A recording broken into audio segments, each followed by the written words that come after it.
if they're smart enough to make said deal. But some countries are just they're not make it in no particular order. Like Brazil, for example, we basically have a complete embargo on the country of Brazil because of their communist government, the censorship, their forced exile and persecution of former President Bolsonaro, the fact that American social media companies are being censored there, the fact that their version of the Supreme Court is just completely out of control. There's many factors, and they're facing a 50% tariff effective tomorrow. Oh, well, it's a big coffee exporter, talking about Brazil, many agriculture things, etc. So you should absolutely keep that on the forefront of your mind. Now, in the last 36 hours, President Trump's gone all in, if you will, on India and the relationship to Russia. Now, this is something, personally, I've always known about India. Many of you know this. They are very Western friendly, so to speak. They're very much they're as comfortable negotiating with the United States and the EU as they are with Russia, for example.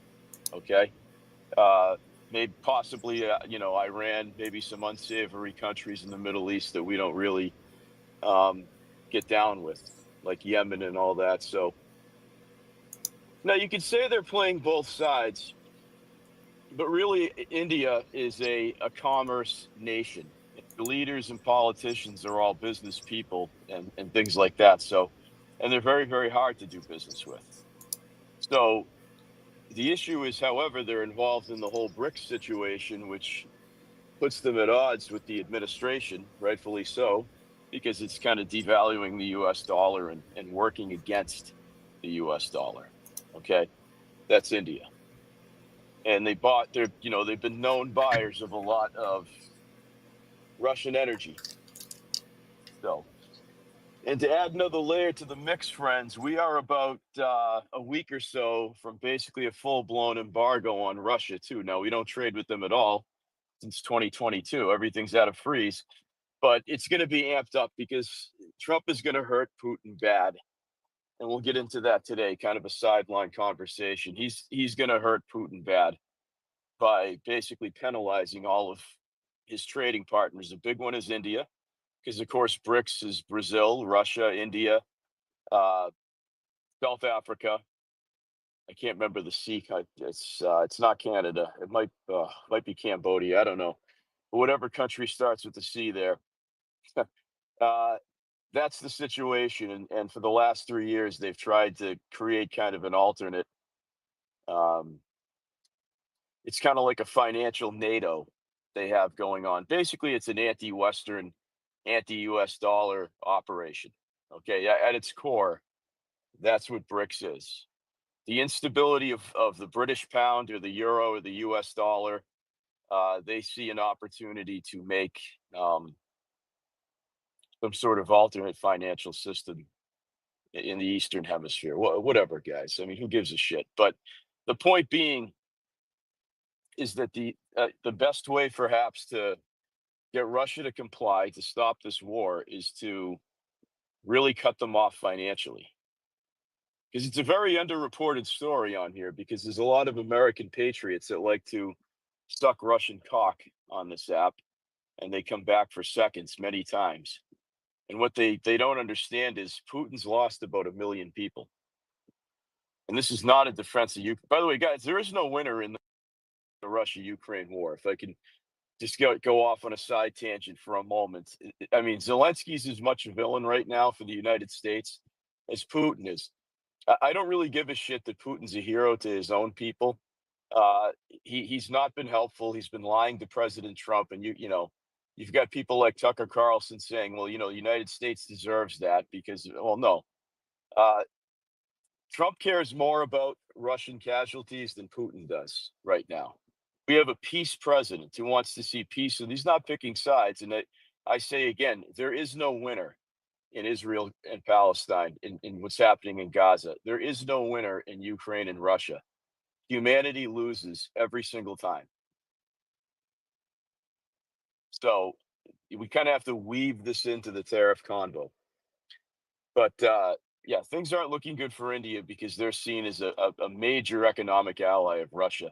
So much so that President Trump, out of nowhere, and it kind of got sidetracked, friends, with the whole situation with South Korea signing a very lucrative trade deal, is that we are going to be working maybe for the first time with Pakistan.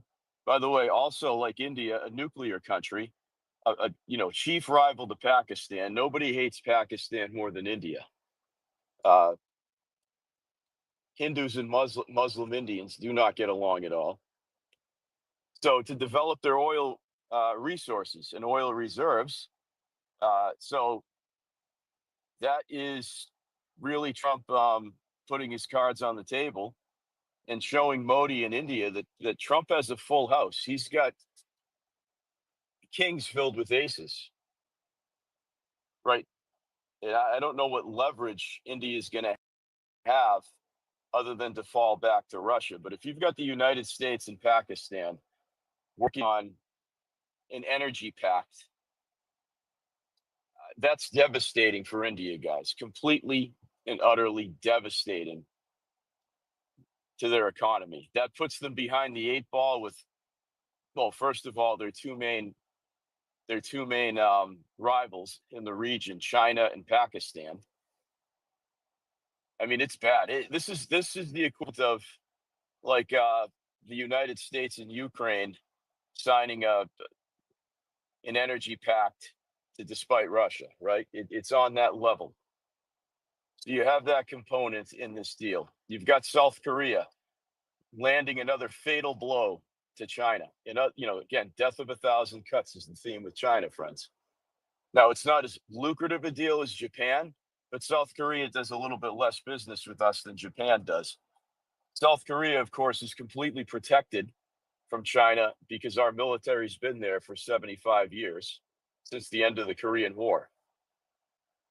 Protected them from North Korea as well, and that lunatic, uh, the little fat rocket man over the demilitarized zone. A lot of things happening here. So the shit list: India, Canada, Mexico, Brazil. Brazil, there's not a lot to talk about because we're essentially going to be cutting off diplomatic ties with them. And we're going to box out Brazil completely. And we've got a lot of allies in that region, like Argentina, who's a country on the rise. They might have a trade deal that comes in here that's really going to, Argentina's got a tremendous uh, agriculture country. They have, beef, wine, many, many other things, coffee beans, all that's basically a lot of what Brazil has. Smaller country, smaller economy, but they have a much better president that's going to put the Argentinian people in a much better place to get out of that 50 years of socialism they had, basically Marxism in South America. So the dominoes are starting to fall in South America. The dominoes are starting to fall in Europe. The dominoes are starting to fall in the Middle East and Asia. Now that brings us to North America. We've got Canada to the north, Mexico to the south. I've heard nothing about Mexico right now. I'm going to presume they will not have a deal in place tomorrow. They have a communist president that's completely controlled by the Sinaloa cartels and dumping unsavory people into our country, completely complicit in it. Uh, he doesn't have dementia. Biden did. So who do you more, the people that are handling Biden, the auto pen crowd, or Klaus Scheinbaum, who's been president for 2 years down there, completely knew what she was doing, completely knew what she was doing by violating her predecessor, President Manuel Lopez Obrador's safe third country pact with the United States, letting all these lunatics from Venezuela, Brazil, in Guatemala, and her own Mexican people into our country for the better part of 2 years. I think she got elected in 2023. So she was really just there the last 16 months, but it got progressively worse under her. She knew exactly what she was doing. And I'm not saying she's not a controlled puppet like Biden, but what does that say about her? she's absolutely, as far as I know, in a mentally good place where she knew, okay, if Trump gets reelected, I'm completely fucked because Trump's main menu in 2025 is a revenge tour. That's his entree. Okay, let's go. That's Mexico. So let's assume nothing's going to happen there. Let's go to Canada. There's been so much back and forth with our formerly best ally for the last 6 months. Uh, really going back to even before Trump was reinaugurated. Trudeau came down and said we can't have a modified trade deal because if we do that, our economy will cease to exist. So you've got that. You've got Trudeau before he left office threatening the United States with tariffs. You've got the governors of various big provinces up there, like Ontario, threatening the United States. It doesn't matter that it is to no avail or that there's no weight behind it. It's just the arrogance of their politicians and completely taking the United States for granted for the last, really, since the end of World War II. As much as they like to say they're a British Commonwealth protectorate, they've really been a vassal of the United States since the end of World War II. During the Cold War, our military grew tenfold. Their military collapsed tenfold throughout the 60s and 70s and 80s. So you've got that component.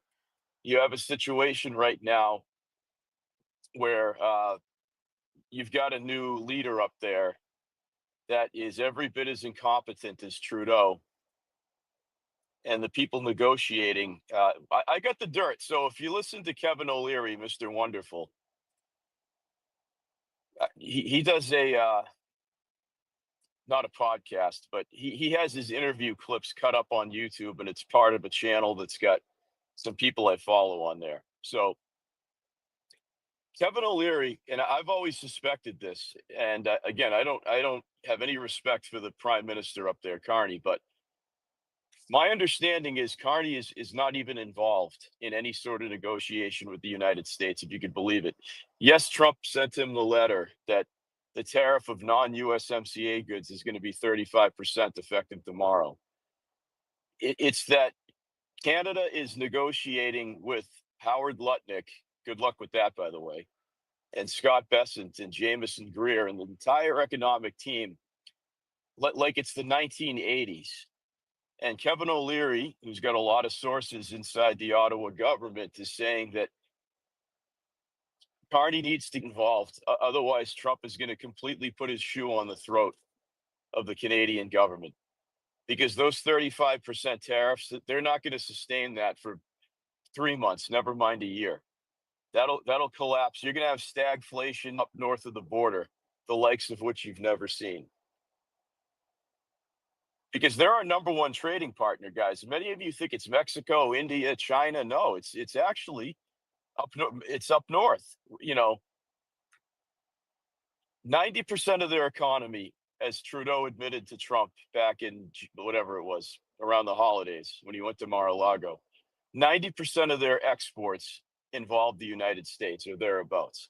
They've put themselves out of habit into a terrible position where they've not diversified their markets globally. And so, many of you might not want Canada as the 51st state.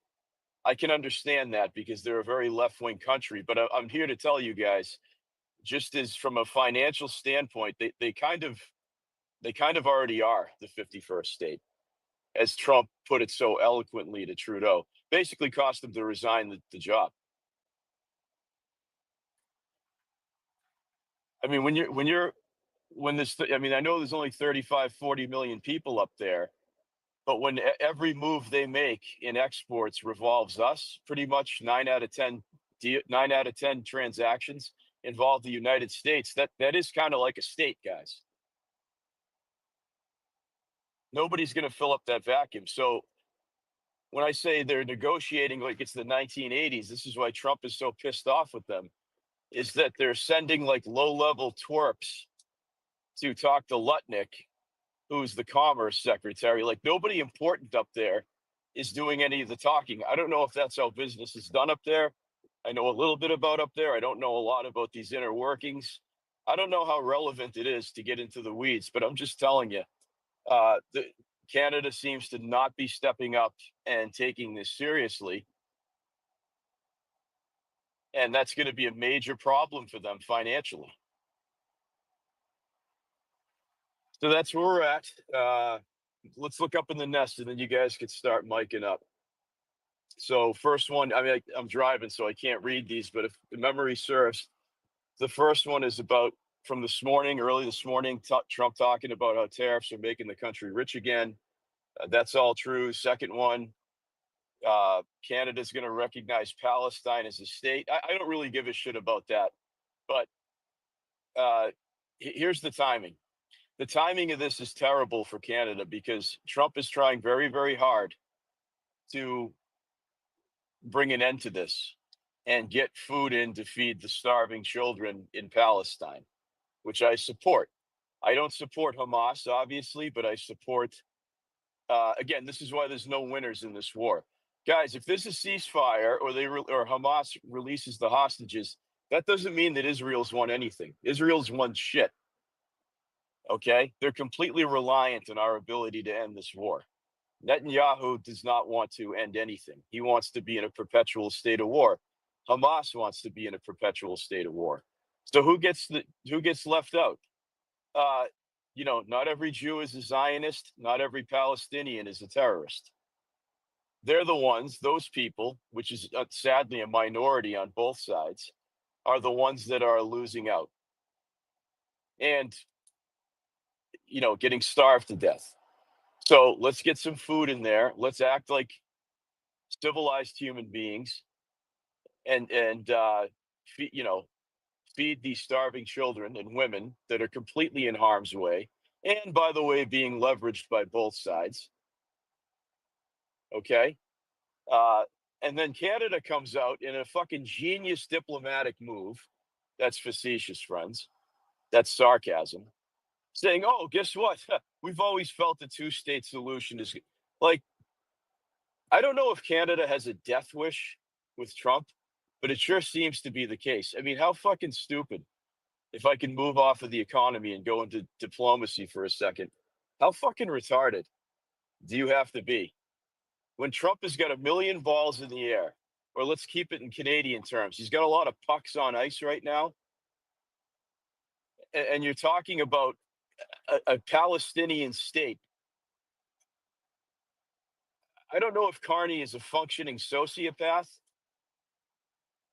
I mean, this is it. I mean, Trump's on his last nerve. And if anybody up north gets pissed at him and says that he's a bully, he's given your politicians, because it's nobody's, the regular people, it's not your fault. He's given your politicians 6 or 7 months to get their thumb out of their ass.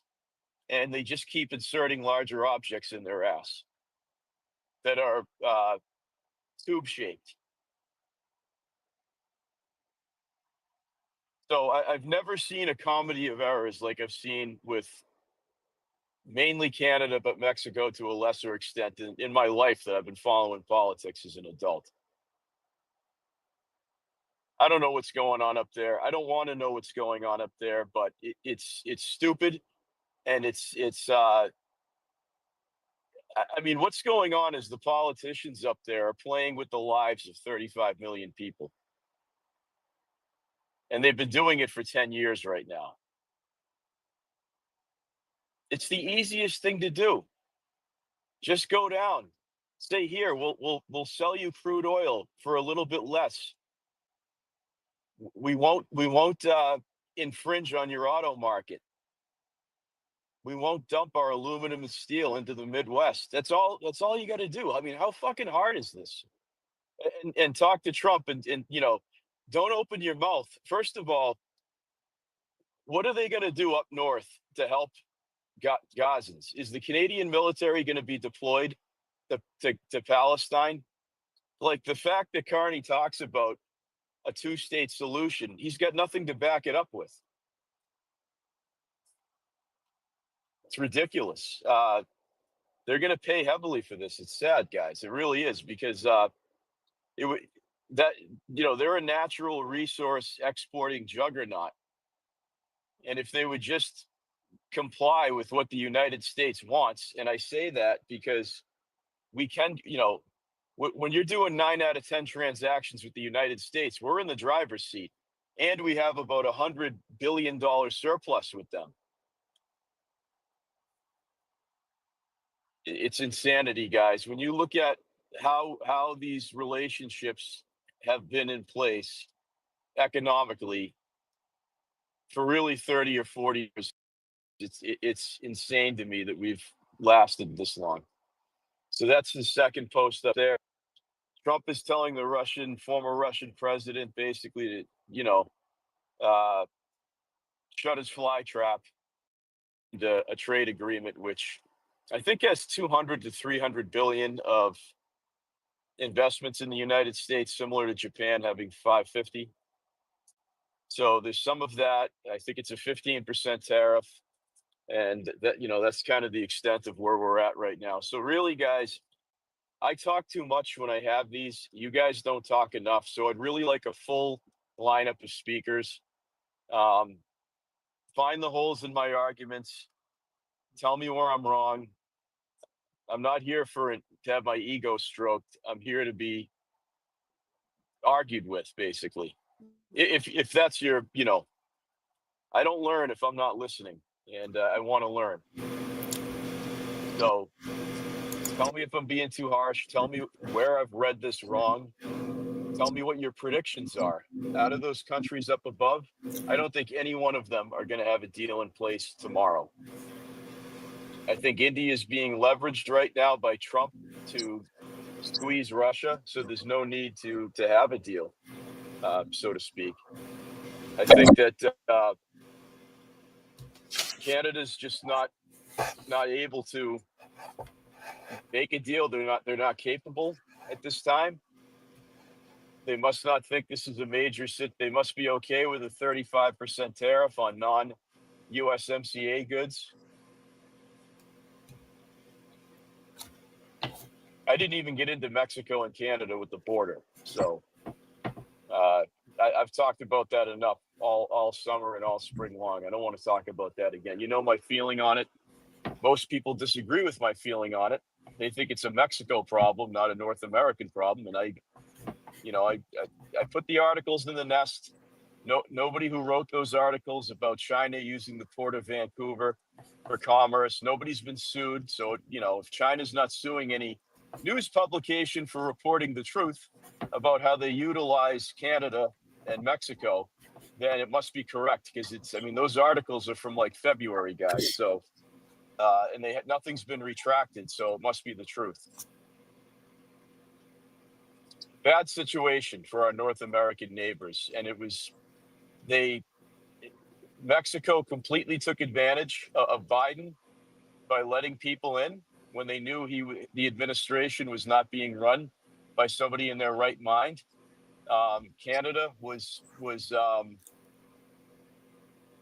not complying with the 2017 USMCA deal because Biden never enforced anything, and they allowed all those small boxes that Trump put stop the de minimis on. So no duty-free charges to small box goods. Where all the fentanyl was coming in from British Columbia, and you talk to people up there. Oh no, Mexico's your problem, not us. Well, destroying America, Canada, does not have to come with 20 million people coming up through Mexico. Think about what one box of fentanyl, how many lives that could take. And people up there don't seem to give a shit. Maybe they think the United States deserves it because Orange Man bad. I don't know. And I've really heard mixed signals from people up there that claim to be patriots. They think that we're the problem, not their own government that they claim to hate. So anyway, that's where we're at. Janet, go ahead. Good morning, everyone.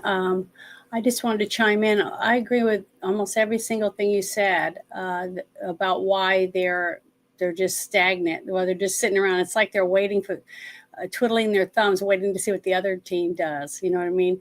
That type of thing. But for one thing, about the whole thing with Gaza, anytime we send anything in, they don't get it. The government takes it and does whatever they want with it. So the people really don't even know that any of us in America are trying to help them. So that's a pitiful part about it. Unless we could send a group of people in, it goes right to the people and videotapes it. We will never have any evidence that the people are even getting help, medical or food or anything. And the other thing is with Canada, they don't even have half the stores, or more than half, don't even have American products on the shelves. So the people don't even have the choice to try to save any money or to buy products, even if they're from America, because they're going to be 10 times more expensive, and they don't offer it to them. So they're trying to give us a big FU, but the people that are hurting isn't really America, it's the people in Canada. I mean, I had a conversation the other day with one, and they were talking about the way everything's set up there, and there was two of them, and they were arguing back and forth about one was for their socialized system and the other one was against it. And the one that was for it said, well, I have a friend and she's had this one medical problem for many years, and they keep putting her off and saying they're trying to get her in, and it's been years. They just keep saying, well, we do some more tests or whatever, because they don't want to spend money on someone who's not going to be putting into the tax system, basically. And so they sent her a letter and said, do you want to just commit suicide? Because their country now has assisted suicide. It's pathetic and disgusting, and I do not want to envelop this country that has that attitude toward life and that's lazy and expects the government to pay for all their medical. And even though they're paying over 50% of their check to taxes to get it, and then they're set there and wait in line. Their teeth are falling out. They don't get any help until they're after 50 for dental. And once they do get help, they pay for their teeth being pulled out. It's like $50. But yeah, Jana, we're kind of going on a reservation. No, I know. I'm sorry. Stuff. But what I'm saying is they're not going to learn. They're not going to change. And they're going to be stuck that way as long as they keep the system the way it is for the people that are in charge. So basically, what I'm saying is I agree with you. And basically, we're just going to have to wait and see. But the thing is, we need to just keep doing what we're doing in our country and buy American-made products and support our country. And hopefully some of those people will learn and be able to start making changes in their little districts. And if they can do that and they get enough people, then the governments will start changing. But until the government loses some of the stronghold over the people, basically, it's what the government says and F the people. That's all I wanted to add. But thank you for letting me speak. And sorry I went off the rails. No, it's okay. So what are your predictions on? I mean, that healthcare thing, that's not relevant to the trade stuff. But anyway, what are your predictions of those four countries? Are any of them going to sign a trade agreement by tomorrow?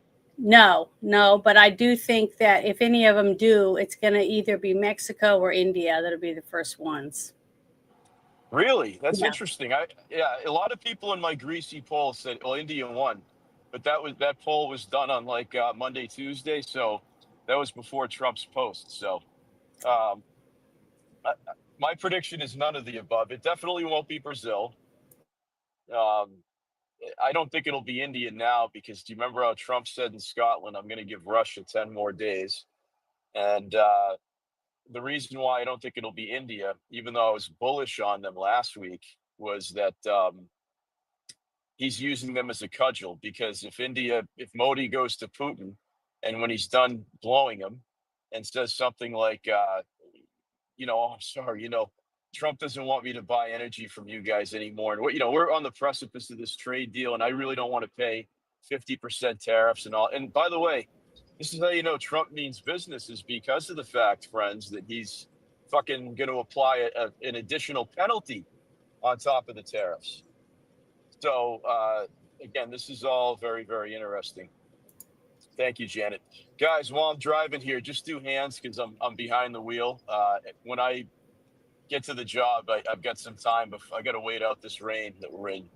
So I'll be able. We can have it more like an open, free-flowing conversation, just talking over each other. But for now, let's just do the hands, please, till I get to the job. Chris, what's up, man?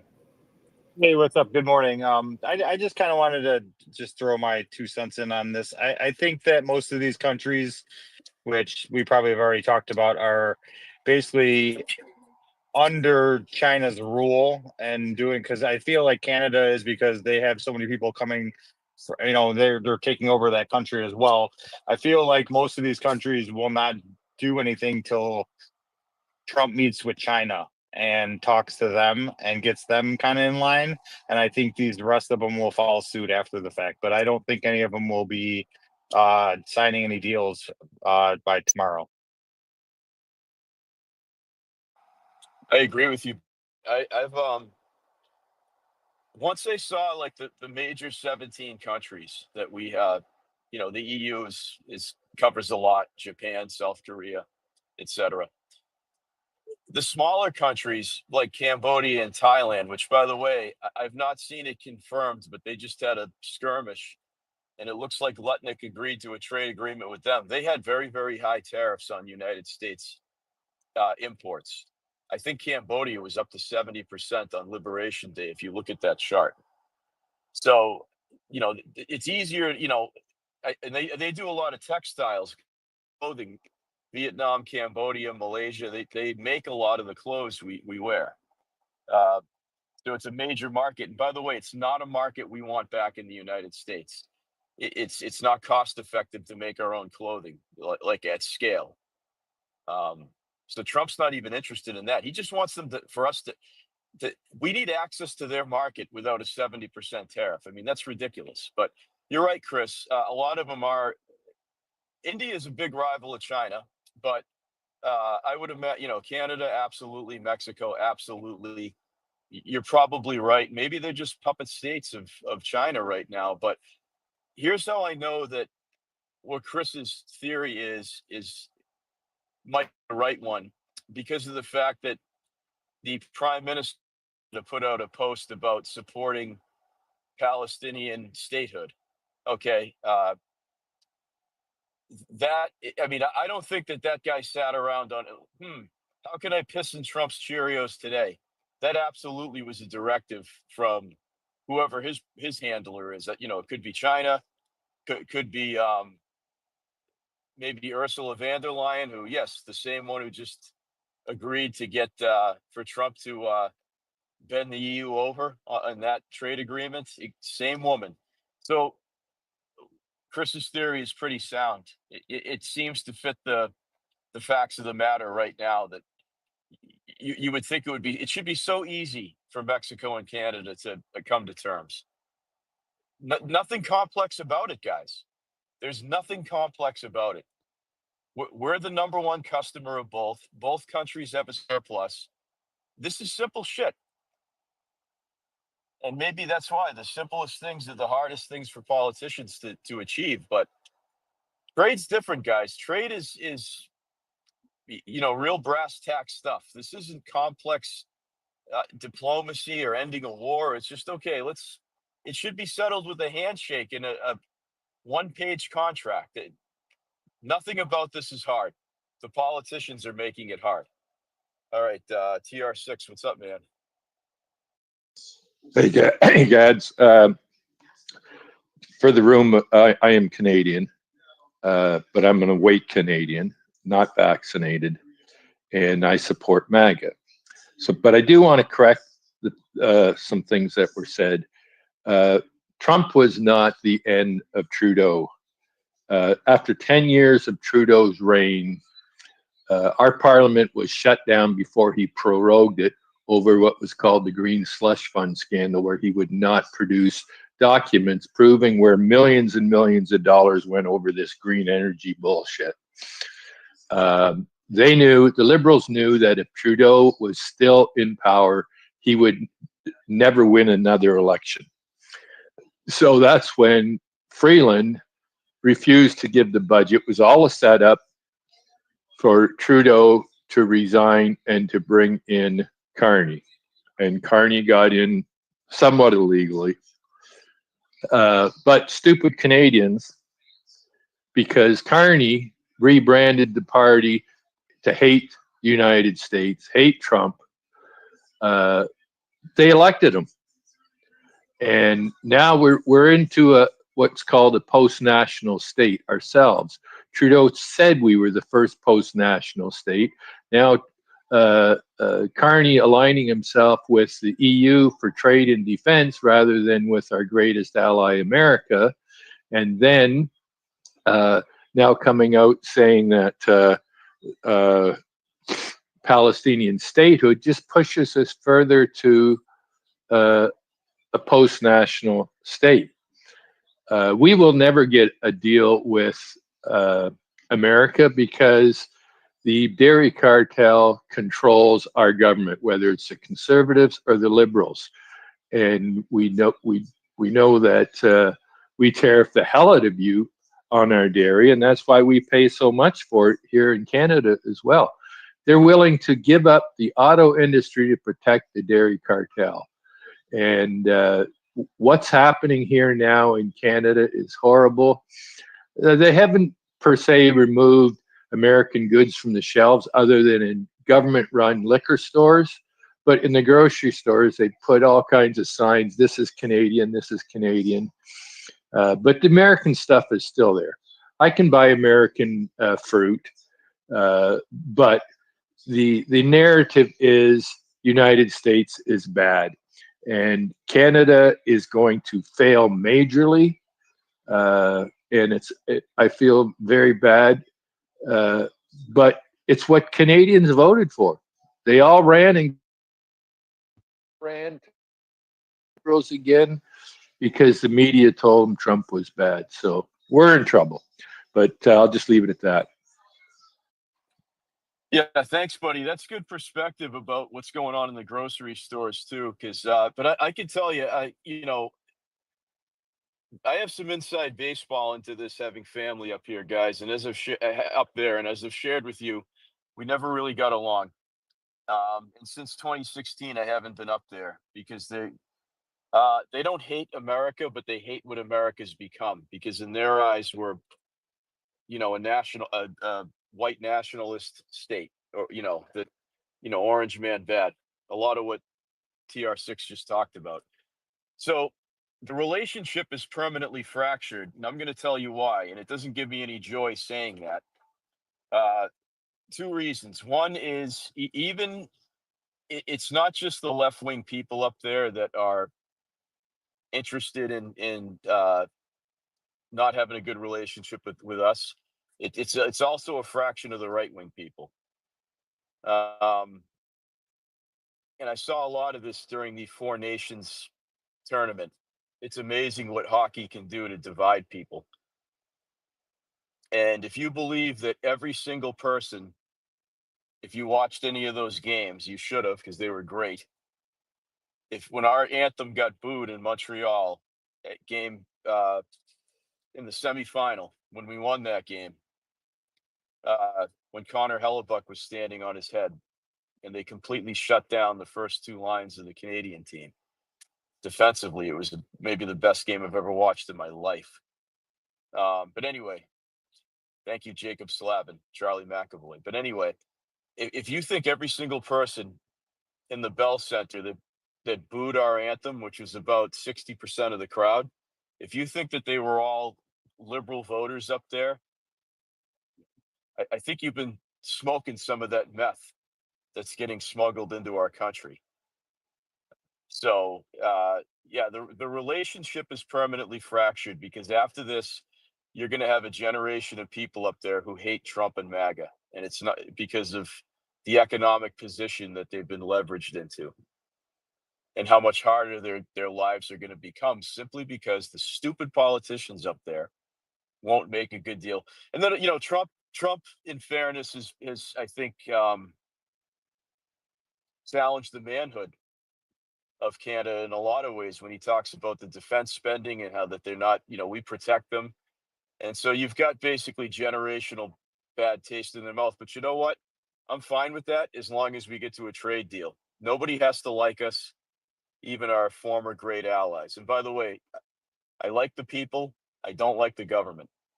The people, like TR6, good guy. Many of you on here from up there. This is not directed at you. Just like I would hope that when Biden was president and fucking everything up, that you were not judging me for the sins of a president. It's not personal, guys.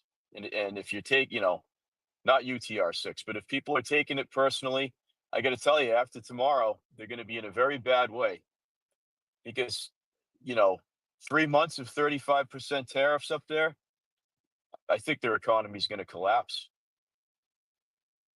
Like straight up, I think they're going to go into a massive recession north of the border.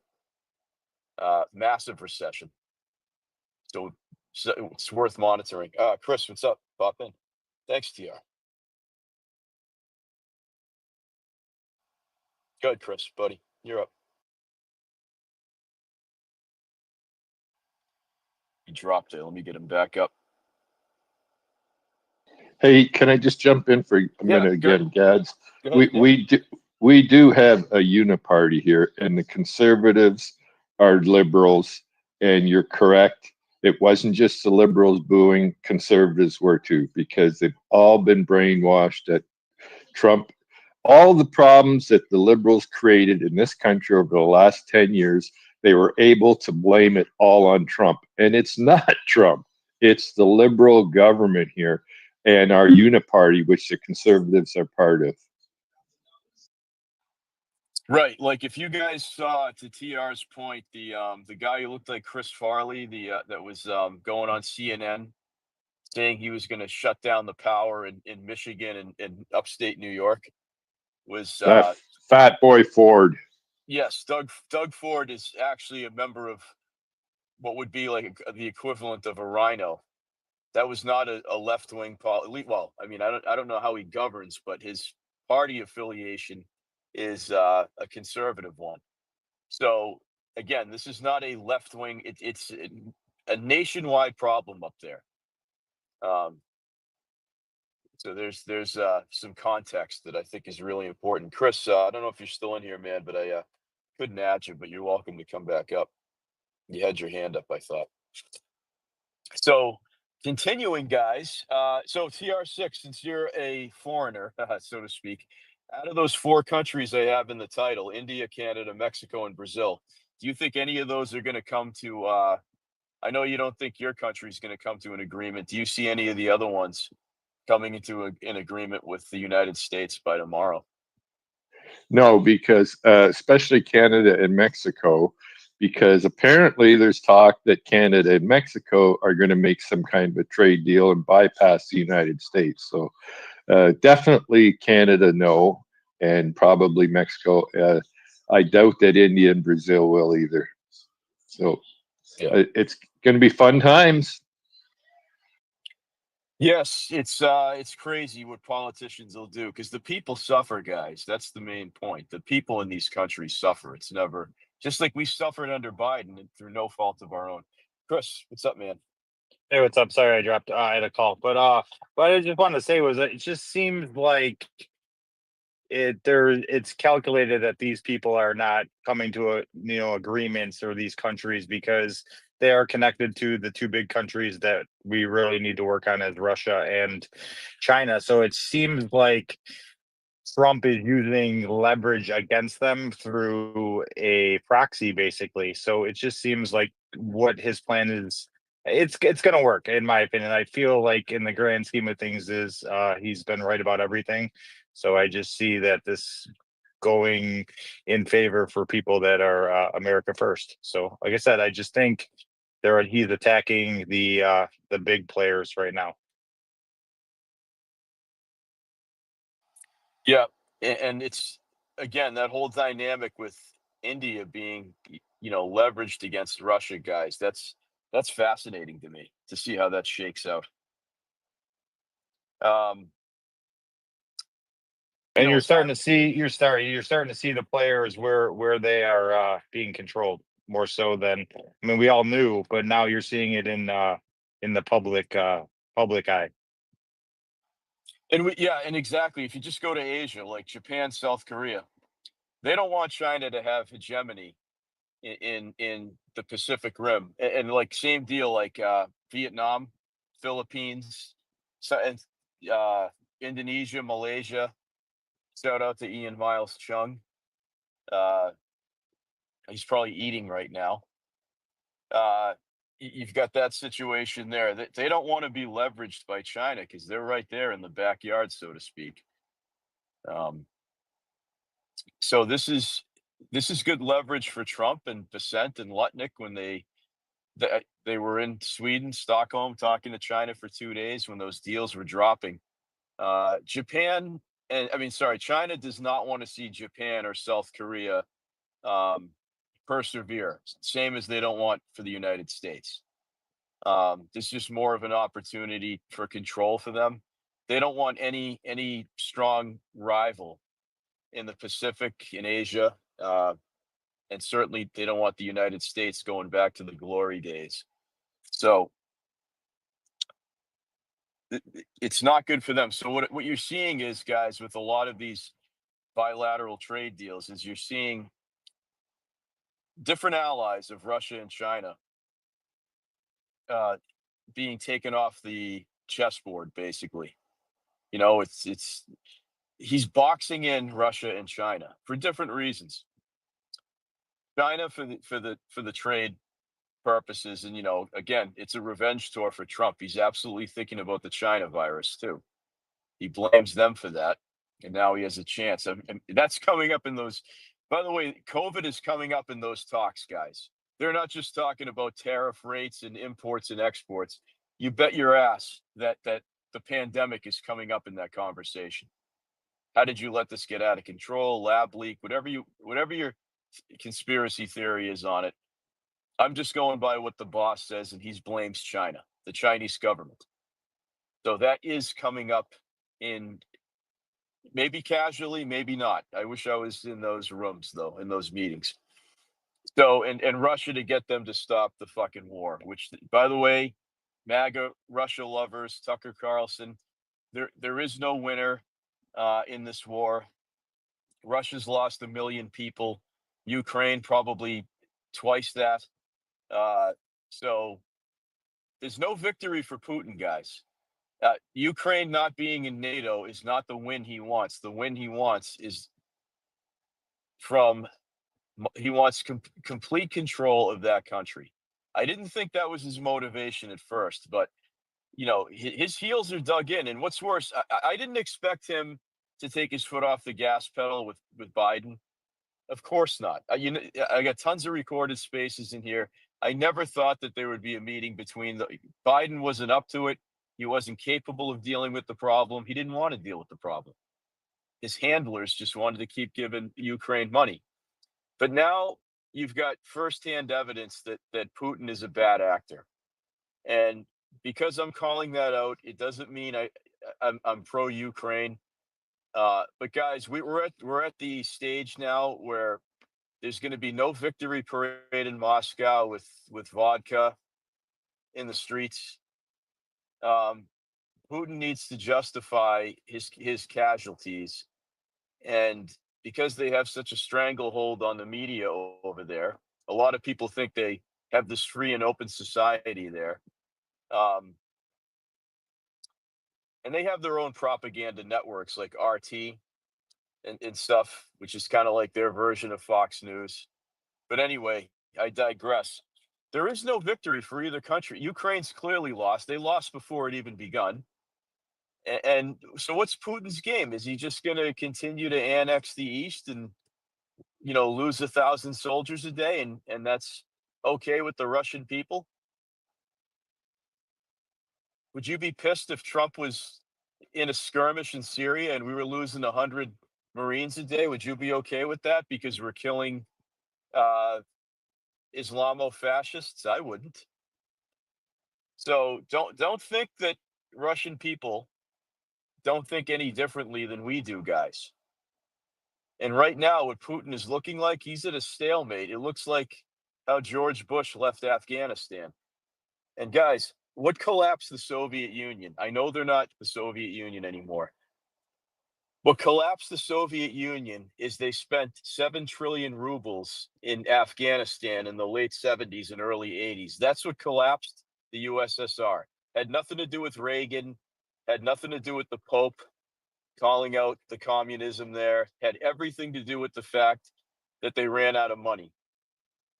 and they got involved in Afghanistan, a war they couldn't win. They lost hundreds of thousands of soldiers there over a decade. I'm seeing the same thing happen. It might take longer, but it's the same thing, because just like Afghanistan that was being propped up by the CIA in the West, Ukraine is too. So who's going to run out of money first? It's not going to be the EU and the United States, whether I like what they're doing or not, selling weapons to Ukraine. It's not going to be them. So that's why Trump is attacking BRICS, and that's why Trump is attacking India, because he knows that Putin is not going to withdraw in a diplomatic sense. You have to bankrupt, and if India is not buying, if 2 billion people in India are not buying Russian fuel, you've really caught Putin with his pants down. Even he can't invent, then do they want to start printing money like Gorbachev did and Leonid Brezhnev did in the 70s? They want to keep printing money and play that game? Then, just like the USSR collapsed because of a war the Russians couldn't win, the Soviets couldn't win in Afghanistan, same thing's going to happen here. Just substitute Ukraine in 2025 for Afghanistan 1985. 40 years later, the exact same fucking thing. And if Putin pursues this, he's going to be the exact same failure that Gorbachev was 40 years ago. Mark it down. So that's the situation there. And at this point, as Americans, we can't take a side. Zelensky's a cuck. They're stealing our money. I understand all that, but recognize what you're cheerleading, guys. You're cheerleading 10,000 people getting killed a week. This is like a Republican in 2016 still supporting what Bush did in Iraq and Afghanistan. I was not one of those Republicans, by the way, which is why I didn't vote for Jeb Bush or any of the other, once Trump got in, I was glued to him and never looked back. So interesting times. So Chris, I don't know if I asked you before you dropped down. I take it you think it's going to be 0 for 4 with India, Canada, Mexico. Yes, I definitely do. Because you know what, like real quick, before Susie speaks, but like I talked to my guy, my seafood guy who works all around the world, and basically what it seems to he's been doing, and he's not been doing it, but he did it in the past. But he basically, because he's telling me that shrimp is a huge thing in India, right? We get a lot of shrimp from India, and that's like his major market, right? That's what he deals with, and he's saying that the tariffs are hurting him there, but the good thing for him is that he has a bunch of shrimp that is coming out of Venezuela too, which they have one of the lowest tariffs. They have a tariff at 10%, is what he was saying. So in a situation, he's basically covering his own ass by making deals with the people that have the low tariffs. So it's obvious, but it seems to me that Trump is forcing buyers to buy from the countries that are backing him, right? So I think that other companies could probably do the same thing, in the sense of go to these other countries that have lower tariffs, and basically the prices won't go up as much. He's saying with all the tariffs that per pound of shrimp, it's probably going to go up like about $1 a pound, so I just think that these companies, if they're smart about the way they're doing their business, it's going to work out in the end. Like I said, it's going to work out good for us in the end in these companies, but they have to get away from what they've been doing in the past. And that's kind of leading to, we might pay a little bit more for shit being made in America, but that's money that's coming in our pocket, right? And they're going to get tariffed a lot to buy American products, and we're not going to end up buying their products because we're going to go to other places. So I definitely agree with you that all these countries are going to say fuck you, Trump, but in the long run, like in the months to come, maybe 6-7 months or whatever. But I think in the months to come, they're all gonna feel the pain, and they're gonna see like we better get on board or we're really gonna fucking demolish our country. So I think for sure they're not going to. They're trying to hold their leverage, but I think these bigger countries. But I think Trump has it all, like he says before, like he has said before. Yeah, that's interesting. So Venezuela has a 10% tariff on seafood. Yeah, That's I it. think maybe Wow. it's Venezuela or Argentina. One of the countries down there. I think it might be. I'd have to ask him again, but that's the lowest tariff that is going out. So, like I said, and he has a lot of stuff down there, and he's saying in the long run, if India goes under and everything and he has to sell all the shrimp out of the other country, it's a win-win situation for him. Like it's either gonna make it better for the customer or he's going to make lots of money doing it the hard way type of thing. All right, I got you now. Yeah, that's interesting. Yeah, well, given the lack of food and resources in Venezuela, um, which is why, by the way, a lot of people who left Venezuela the last 3 years, they weren't all Tren de Aragua. I think what Maduro tried to do is get out a lot of mouths he couldn't feed. So it wouldn't surprise me that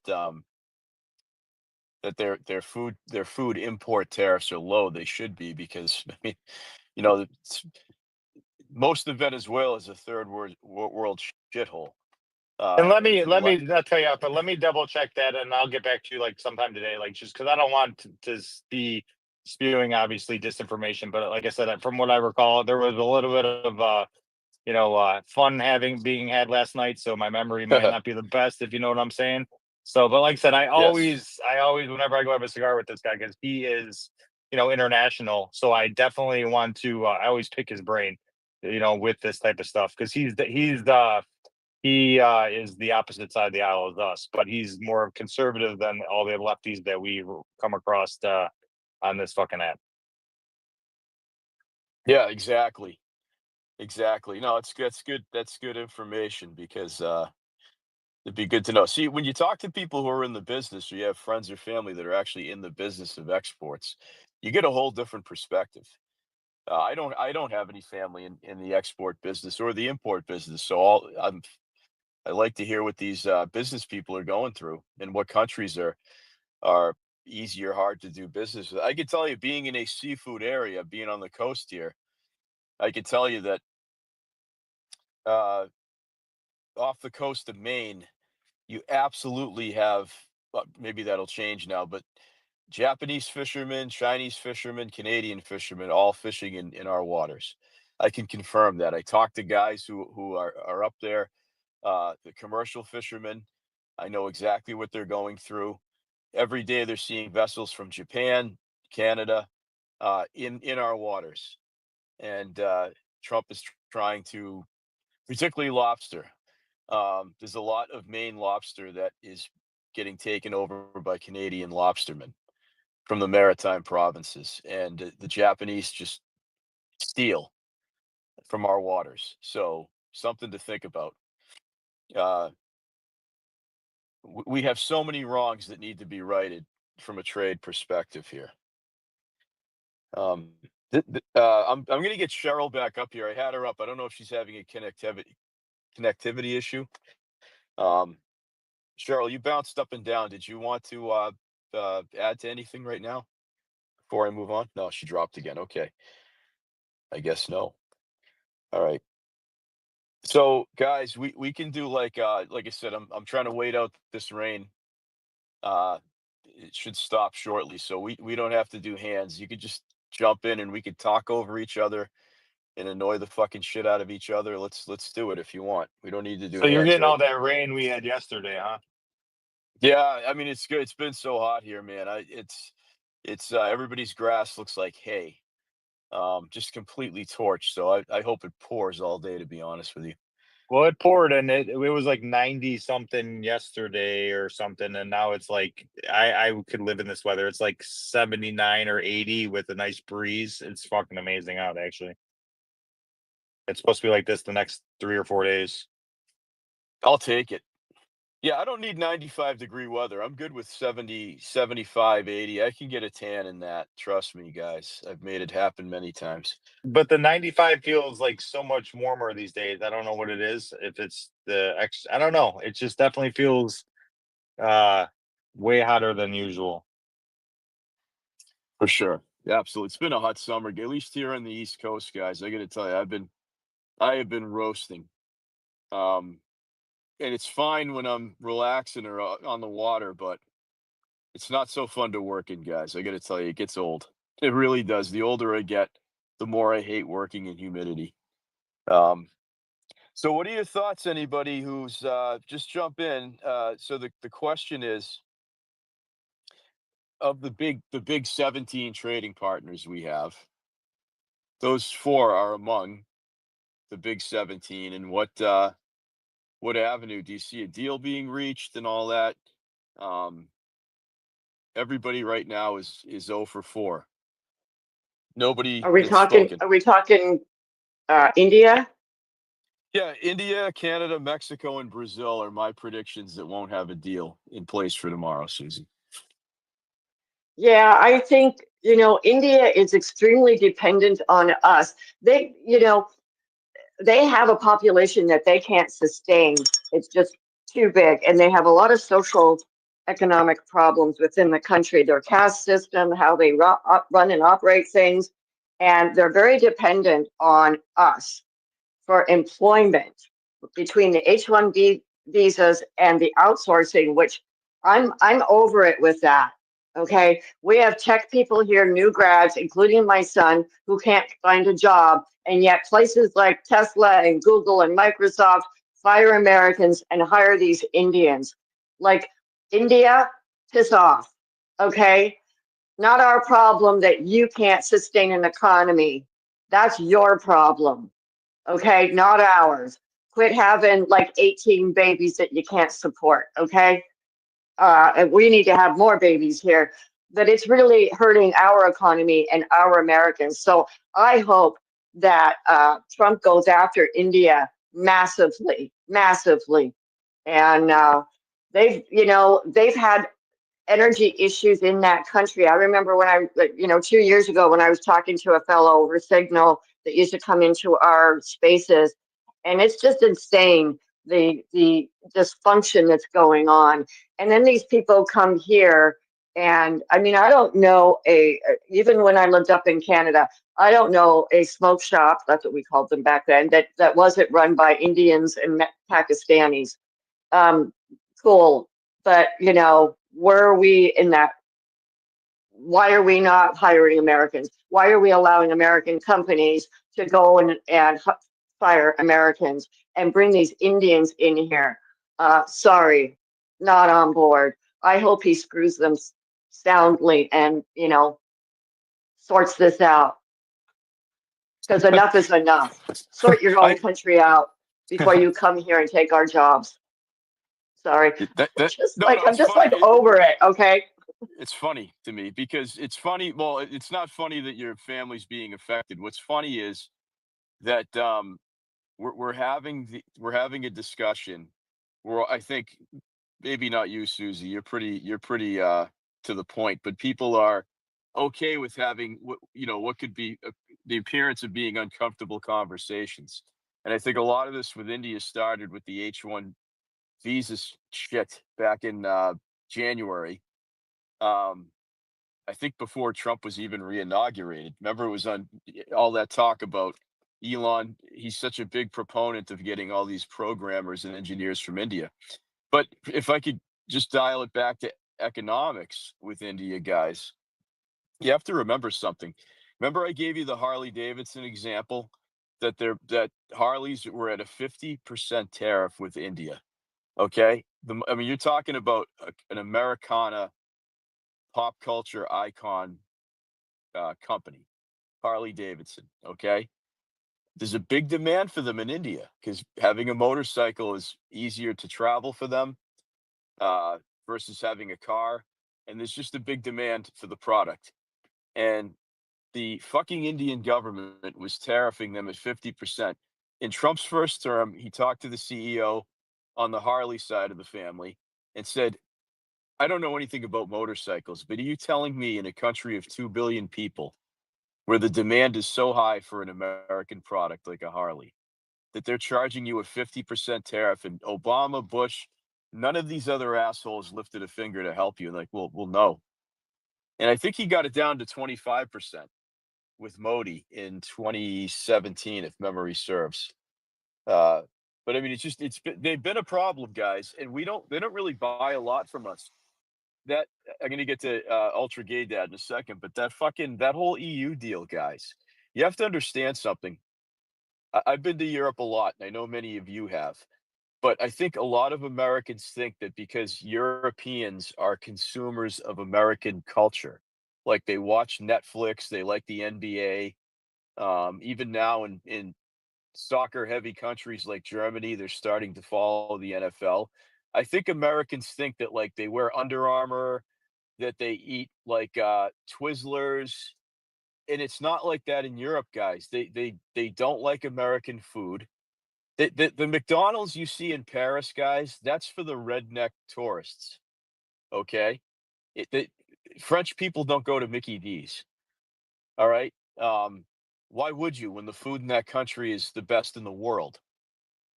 You know what I'm saying, guys? So I think Americans who haven't been to Berlin or been to Paris or even London, they think that everybody follows our lead.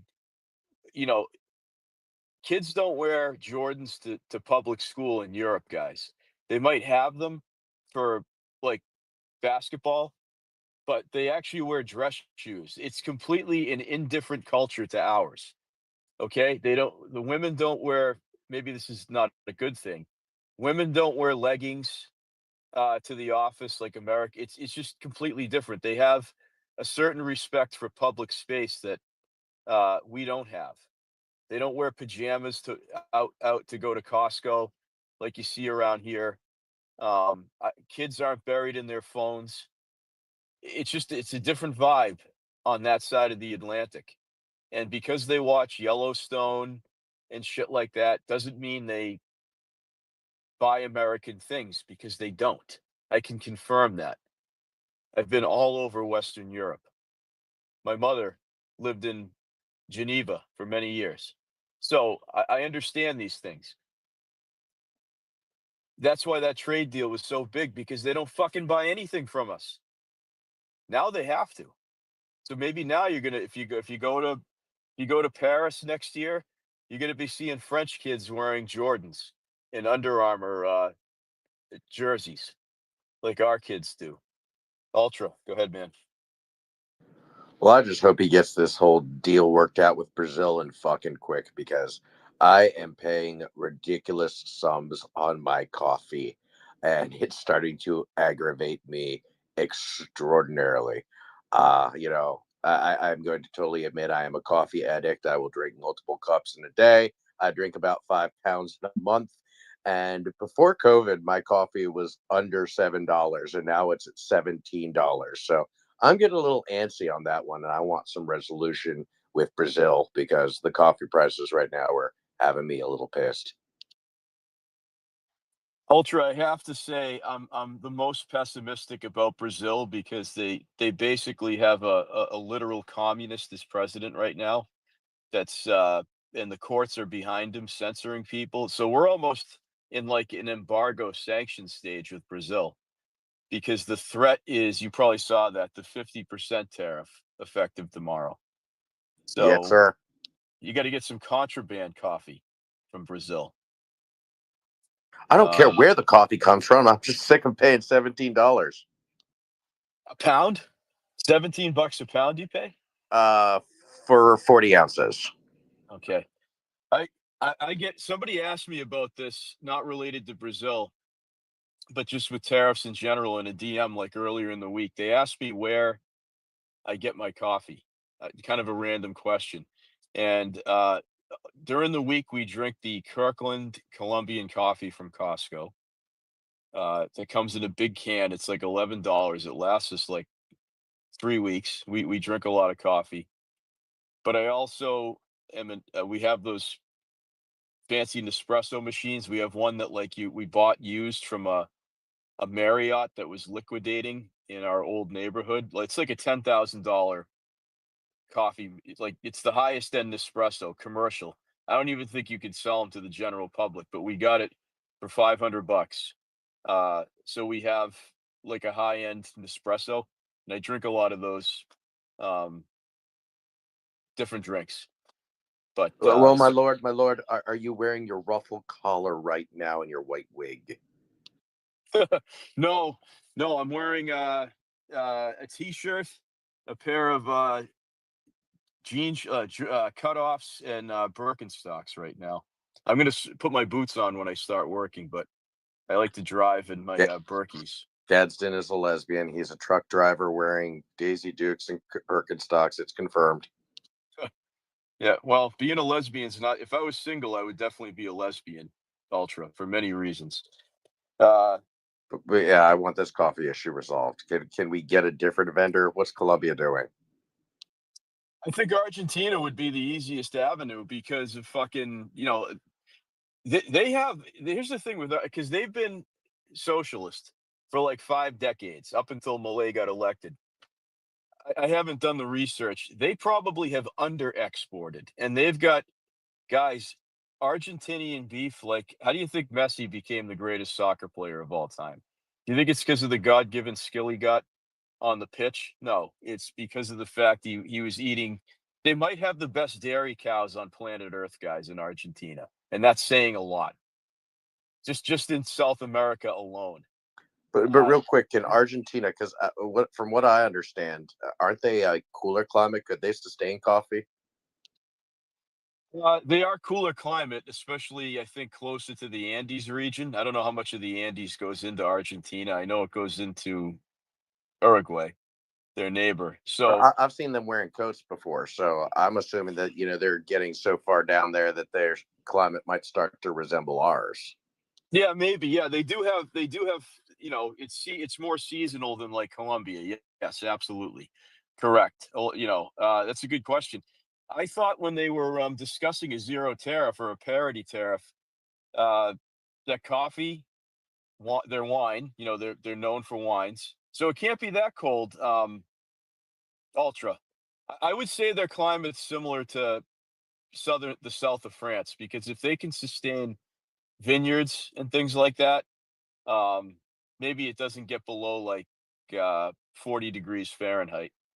Uh, that's a good question. But I saw coffee, beef, and wine being exempt. And let me tell you guys, if we get a trade deal with Argentina in which they're I'm sorry, this is going to piss off a lot of Texans in here, but and it won't be cheap, but if you can get an Argentinian steak, that will change your life. I've had one once in Aruba, and it changed my life. That one steak. I can't even remember what cut it was, but it was. I mean, if nobody was in there, I would have licked the plate. So something to think about. Um, Back to you, TR. Then Vivian's up. We'll go to her next after TR. Yeah, I just wanted to kind of piggyback on what Susie said about the Indian people. Here in Canada, I don't care what little town you are in, big city, brown people are everywhere, and Muslims everywhere. And they've taken over all of our entry-level jobs. So a born in Canada Canadian that's maybe going into university or whatever, looking for a summer job to help out, impossible. And our government is subsidizing the wages to these people. I went into Walmart the other day, and I never go to Walmart, but I had to go to the UPS center that was there. And behind the counter was all Muslim, full garb. I turn around, and everybody working in Walmart is brown. And I say, and our government is saying, buy Canadian. Why are you going to Walmart that is employing Indians and selling Chinese crap? And you're all in on this patriotic buy Canada? You're a bunch of hypocrites. But in Canada, we're bringing them here purposely to replace us. And our opposition, where I say uniparty, Pierre Poilievre, before he lost the election and lost his seat, was pushing for direct flights to Amritsar, India, and pandering to the Sikhs and everybody else. Now that he's trying to get back in Alberta, back into the club, all of a sudden now he's saying we need to cut back on immigration and all this other stuff. So it's a big club. They're purposely doing this. So I hope India does not get a deal, and I hope it hurts the hell out of them because they are hurting our country. Well, TR, the fact of the matter is this too, is that from an energy standpoint, they're importing their fossil fuels from Russia right now, and that at least for the immediate future, I don't think that unless Modi takes a crazy pill, and I don't think he will, guys. He's very savvy guy, but he's been caught with his pants down insofar as he's been part of this BRICS amalgamation, and he's got an issue where the United States is now going to be, and this isn't a small issue, guys. It's a huge one because the only thing the Indians hate more than the Chinese is the Pakistanis, and if Trump is financing uh, oil manufacturing or oil extraction with Pakistan, Modi is going to be chewing nails right now.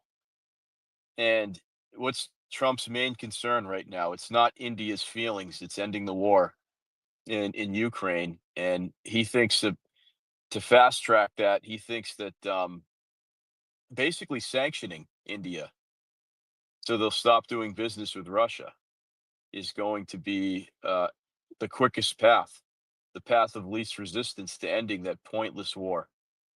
He might be right, guys. He hasn't been wrong about a lot. So, I don't expect you to be all on board with it till you see the results get, yield one way or another. But I think it's important that you think about these things. This is everything he's doing is not in a vacuum.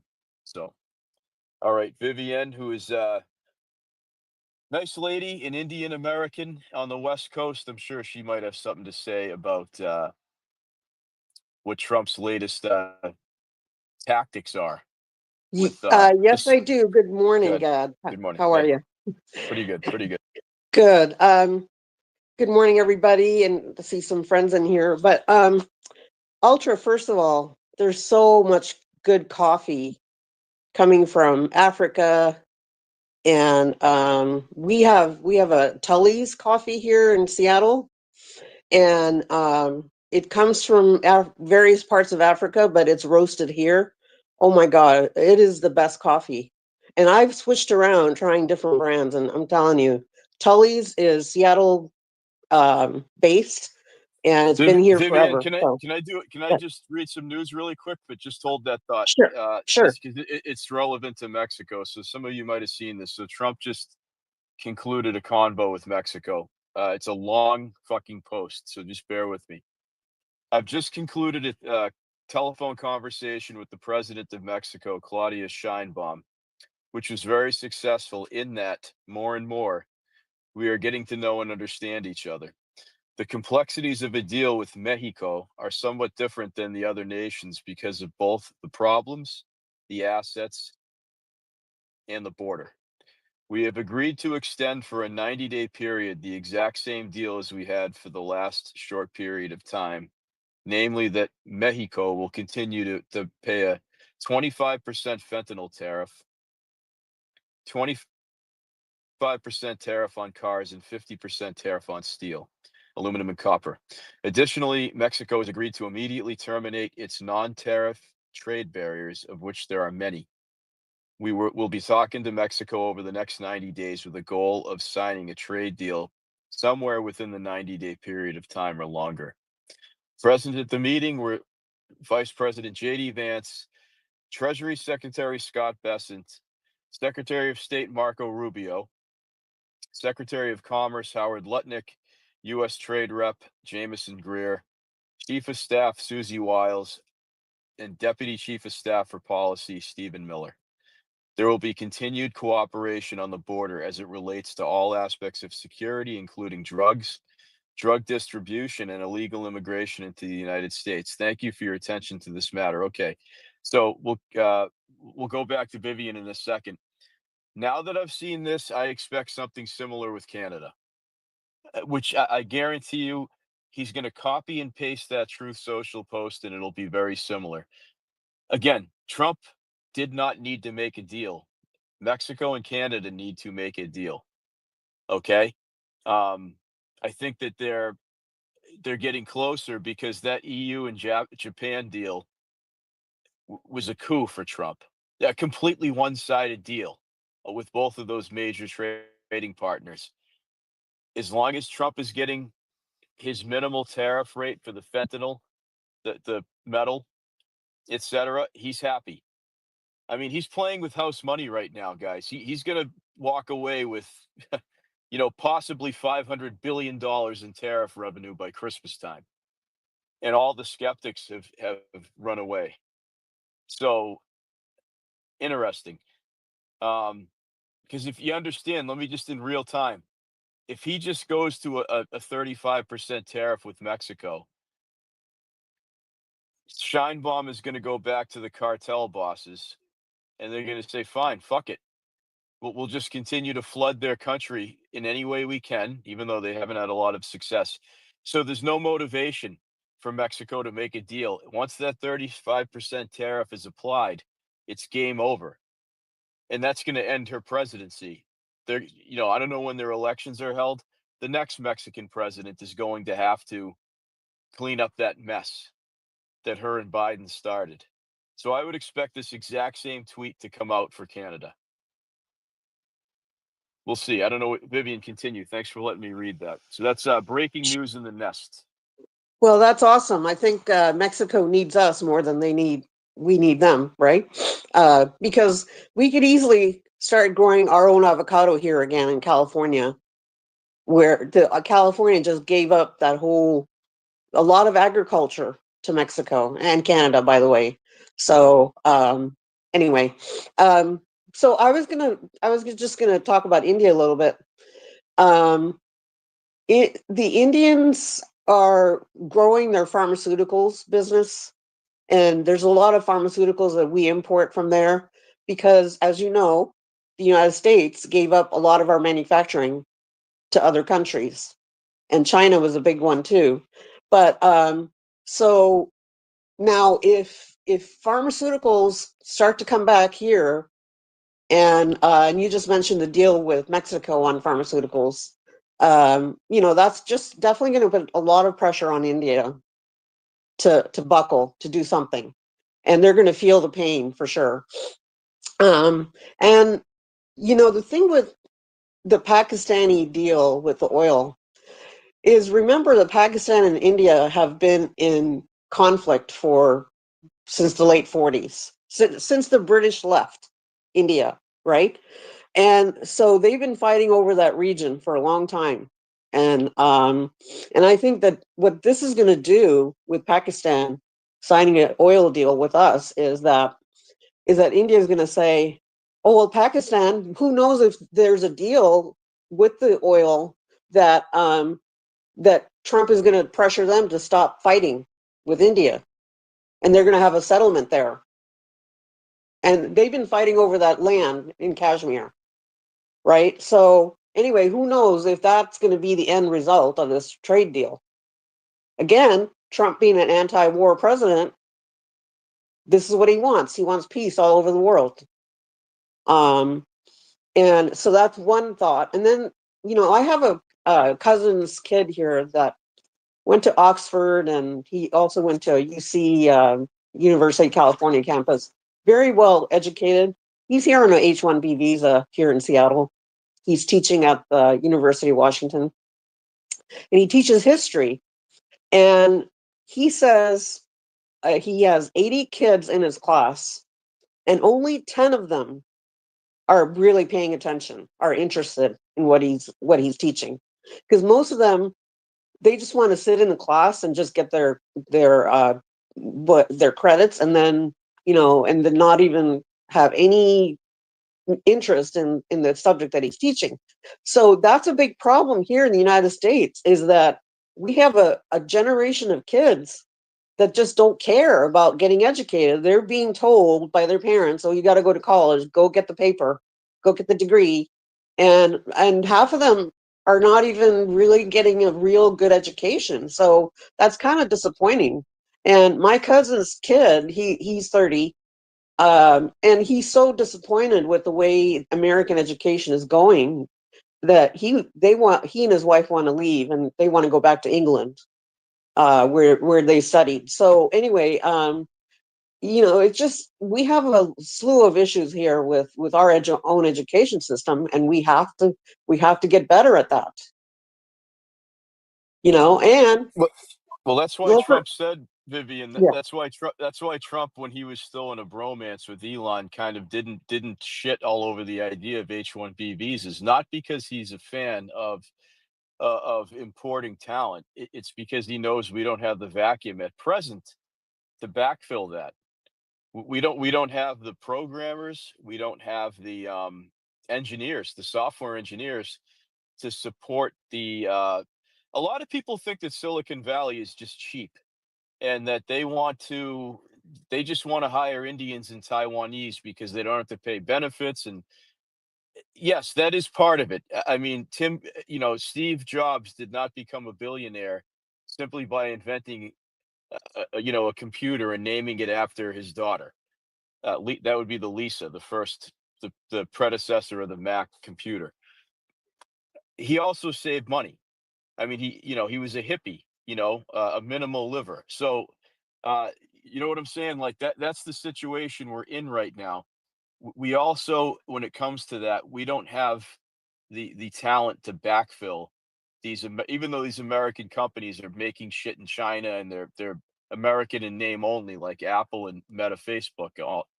Still, it's a culture there, an institution in Silicon Valley that goes back to the early 80s, and getting rid of H-1B visas is going to present, like, full stop. Getting rid of them is going to present a whole bunch of problems.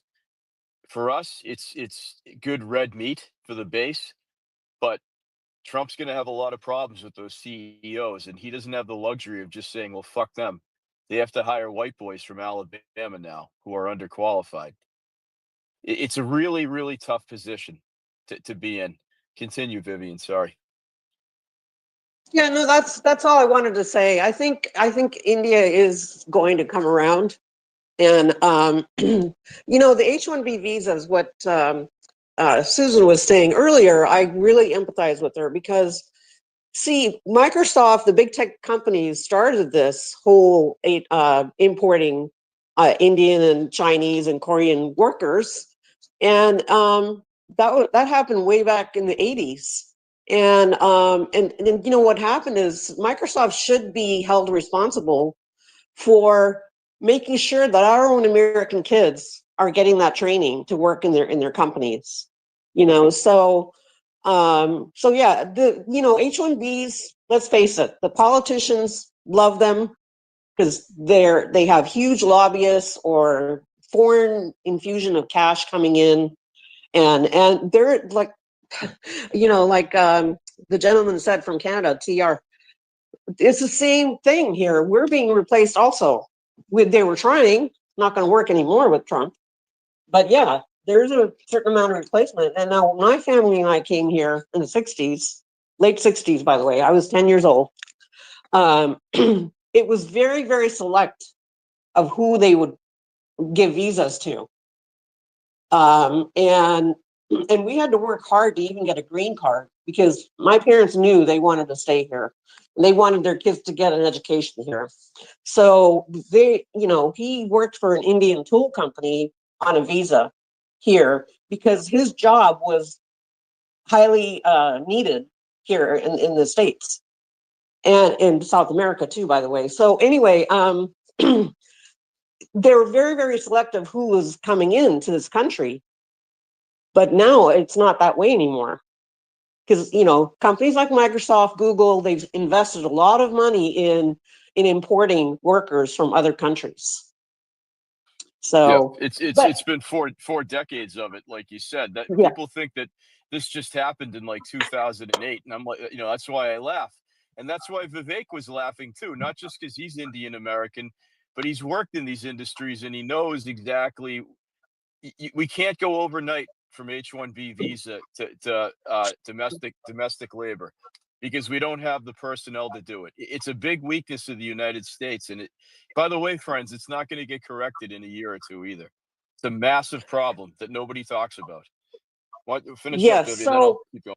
yeah, I just got one more thing I just wanted to say with Vivek is that he was sponsored by the Soros Foundation to get an education here.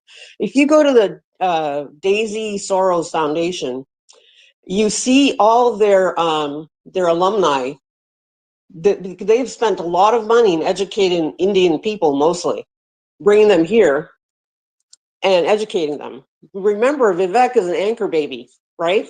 His parents were brought here, and and so that is something interesting because I think the Soros family has been very involved in replacing American workers too, with all their different foundations.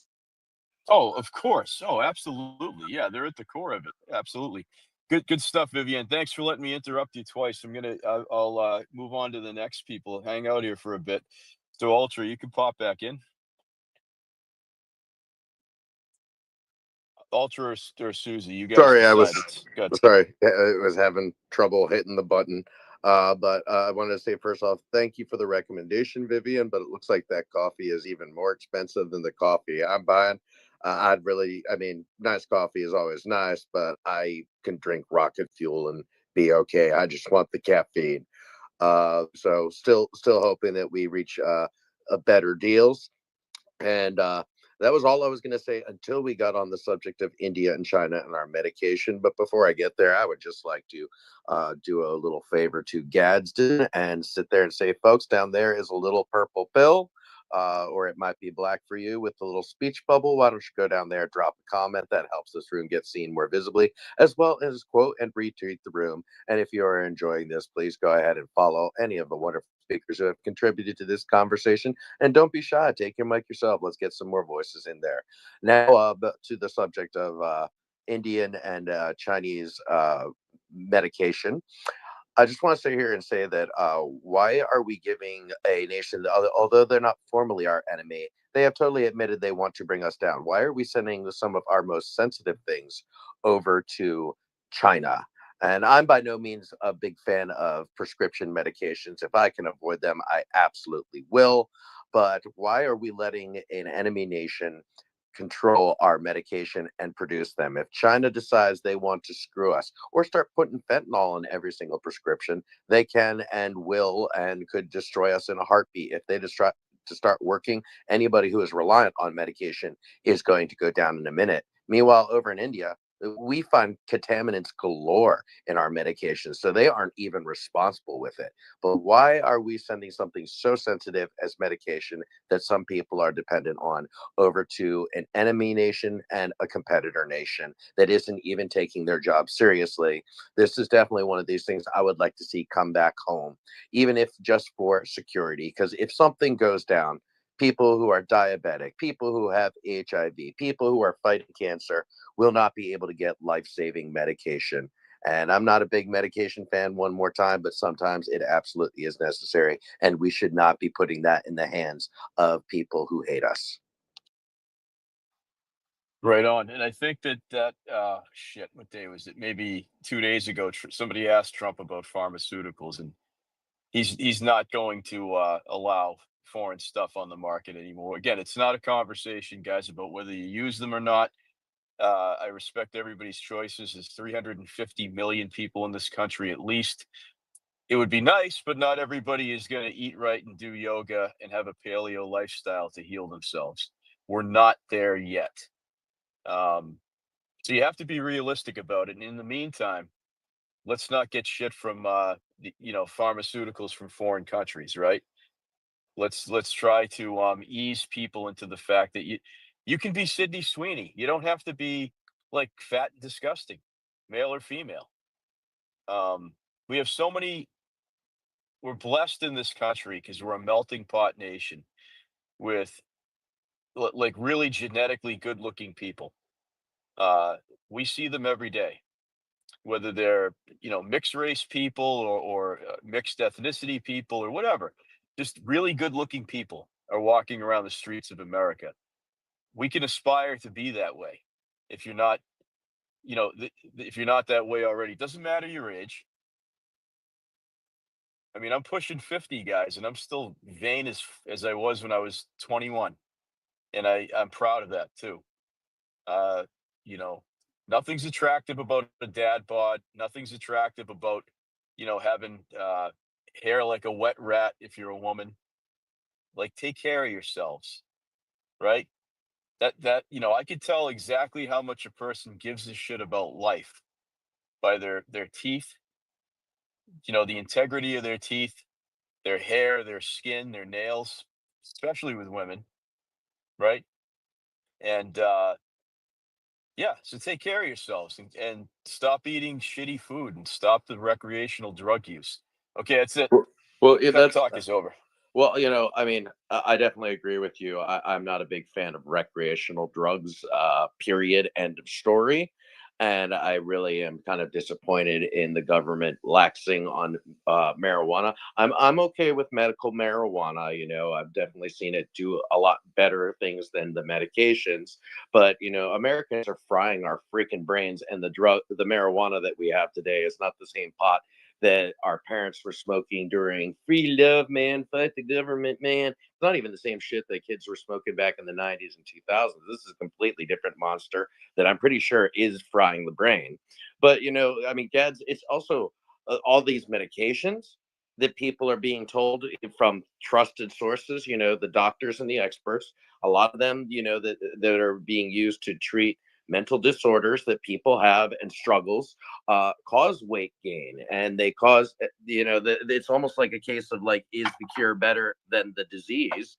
Because a lot of people get these things. Plus, our food sources are crap. You're hard pressed to try and avoid seed oils. You are hard pressed to try and avoid unnecessary preservatives and a whole bunch of pesticides and a whole bunch of artificially lab created fats and sugars. So it is a very tangled, complex mess right now. And of course, we've had this body positivity movement for a long time that's sitting there saying, "Oh, you're beautiful as you are. Fat is healthy. This fat obese woman here is healthy. In fact, don't even say obese anymore because that's a slur and that's somehow sexist and racist." And that a whole bunch of conflation isms and phobias can now come along with obesity. And it's like, well, I don't mind if you're fat, but you do you, live your best life, but don't sit here and try and convince me that it's beautiful or healthy. So we've got that also going with us. Our whole culture, our whole country needs to have an overhaul. And I think the sooner that we press to have better medications and get people off of as many medications as possible, as well as clean up our food source, is imperative, because it's not going to happen. Look, pre-processed food, pre high fructose corn syrup, pre seed oil America, all the way back in the 70s. You do not see obesity. Hell, even the guy who starred in The Sopranos in the 1990s was considered morbidly obese for the time. And now look at him. He's not a big guy. So we got a lot of work to do. This is a complex web. It's more than just eating right. Exactly. And on that note, I put it up in the nest, guys. My annual in the summertime. Uh, the bronze shall inherit the earth, not the meek. Okay, that's been my philosophy, and I've lived like that for a good portion of my adult life. Uh, Bronze supersedes meek and humble. So, in my opinion, not yours. It could be yours, but so there's a thread from Tan Man about, for God's sakes, people. Chris and I were just talking about. He's in the Midwest. I'm in New England, but how fucking hot it's been this summer. And that I'm bringing several T-shirts to work every day because I'm sweating through them, whether I'm working indoors or outdoors. Because when you're working indoors, people turn their central AC off, which I prefer anyway. I hate air conditioning. Uh, so, but still, you got to work in that, and it's not always pleasant. So please take a look at that thread. If you don't look like, guys and gals, if you're a Caucasian person and you don't look like any of those people in that picture, you've got work to do. You should at least be that dark. This is how you don't get sick in the winter, guys. It's not about getting a tan to like show off and say, "Oh, look, I look so good and healthy." Yes, that's part of it. But your body's like a solar panel, guys, and you're absorbing all that vitamin D, which will pay benefits for you short term. So you get the compliments in the summer. Um, I'm sure you get a lot of compliments because I know many of you don't have tan lines, which I, man, I'm tipping my cap to all of you. But also, you're not going to get sick this winter because your immunity is going to be at a level that you're not going to need to supplement with vitamin D at all. It affects your mood. Uh, guys, if any of you guys are going bald, you should be tanning with your head right in the sun. It stimulates hair growth.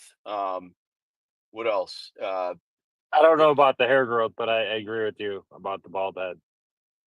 Well, I mean, you got to do other things like take biotin, but um, I don't know. My Bruce Willis hairline is not getting any worse. Uh, so there's something to be said for that. I And got a lot everyone of hair. looks better too. Everyone looks better. I Yeah, even, it's funny. I had a conversation about Bruce Willis's hairline last night, and I said I thought he looked much better once he finally just said, "You know what? I give up," and shaved his head. no, man, but I've got like the diehard 1989, I guess like a widow's peak, you would say, but my father's got it too, but there's no balding on the top and there never has been. So I guess it's never, and I've been this way since I was like 30, but a lot, I have a lot of hair because they grow it long. So, it's not till like, uh, you know, people see me up close and all that. But I've got to tell you guys, when I go to a doctor, they actually cut a lock of your hair at the holistic doctor and they can test it. And I got healthy hair. A lot of the grays I had 10 years ago are gone. So, and that's been a lot of modifications to things. So, something to think about, guys. I'm just telling you, but take a look at that picture. All right, a lot of hands are up. Rosie, you haven't spoken yet, so let's go to you. How you doing? Good morning. I'm sorry, my mother called, and regardless, I always answer for my mom. I'm very lucky too, even though she whines and well, not whines, nags, nag, nag, nag, nag. That's what they like to do, but it's fun. I'm not complaining, just sharing the love with everybody. So I've been listening, and I always like these conversations talking about what's ahead, but we're looking at what the actual reality is instead of all the many hundreds of speakers on X who love to get up and talk about tariffs ruining the nation because they're all financial experts. It's amazing. They're all like, they're all off of the MSNBC and all of these shows, and they know their stuff. That's why it's tanking, and Trump knows nothing. And I'm being sarcastic, as all of you know, because it's funny to be sarcastic because they're all morons and they just are breathing and talking to be heard because they have nothing else better to do. That being said, whatever. Okay, so first of all, I saw something about Brazil, and I'll pop it up in the nest. Guys, take a look at Brazil. It's a shithole. It is a literal shithole. They have something called Cracklandia. So they moved them out of this one area in their main city, and they redistributed them elsewhere. It's an open den drug haven, and it's like, would you want products from this country at this point? I'm thinking not so clean. They're taking craps in the street. It's disgusting. So you know what? Brazil can keep their stuff. I'm sorry, Ultra. You're gonna have to find another coffee. It's worth it. I promise. It's worth it. It won't have duty on it. It'll be great, and not that kind of duty. Well, I don't even know genuinely where my specific brand that I drink comes from. I just pick it because it's the cheap stuff. But even still, with all these tariffs and everything, it's still going to be more expensive. The whole global market. I just want cheap coffee, people, before I turn to drinking chicory like my grandparents did in the Great Depression. Oh God, and I don't drink coffee. That's the funny thing. I like, it's just not my go-to. I can live without it. I never picked that habit up. Yeah, right. Like I have other vices. That's not one of them. So I did see a story, Gads. Procter and Gamble to raise prices, estimated tariff costs at $1 billion. So this is coming out of the news. I'm not so sure about if Procter and Gamble is just being a opportunist and taking the moment. Not sure exactly where that's coming from, but that came out in the last couple of days. So curious what you say about that. And you know what? It's consumption tax. And regardless of what any of these tariffs are, if I don't buy it, I don't pay it. So like I get very when people complain about, we're paying the tariffs. You know what? Don't buy shit that doesn't come from countries that we have an agreement with. It's a really simple way to do it. So we control what we purchase, and we either want it or we don't. And if you really want it, you can pay more for it. That's okay. You have the right to buy it, and that's a beauty. I would so much prefer to pay a consumption tax than to have them take it out of our paychecks. They don't spend it well. So let's set our own barometer as to what we consume. It's up to us. I don't know. Pretty cool deal. All this is going to take, Rosie, is time. And I think what you have here is, forget about, I don't even talk about Democrats. It's a waste of time. You have about half our movement, half of the center right people, regardless of spectrum in the United States.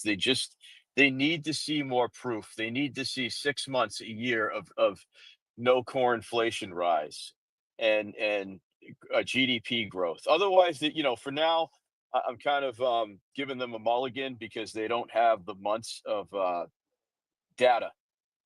So in a way, they're logical, but I think they're just delaying the inevitable. There's been no inflation, guys. Core inflation, the reports are there. It's decreased by about half a point every quarter since he's been in office. We're now in Q3. In around Labor Day, we're going to get the numbers, or sometime in September, we're going to get the numbers for Q3 when we enter Q4. You're going to see that there was no core inflation rise. You're going to see that we're actually projected at growth. The Department of Treasury will probably have a surplus for another month or two of a couple billion. There's no reason to say these are insignificant, guys, because it hasn't happened in a very long time, like since the 1980s, probably. So when all these things fell into place in sync, right?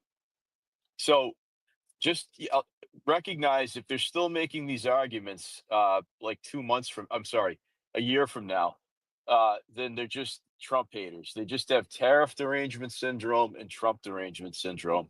And don't waste your time with them anymore.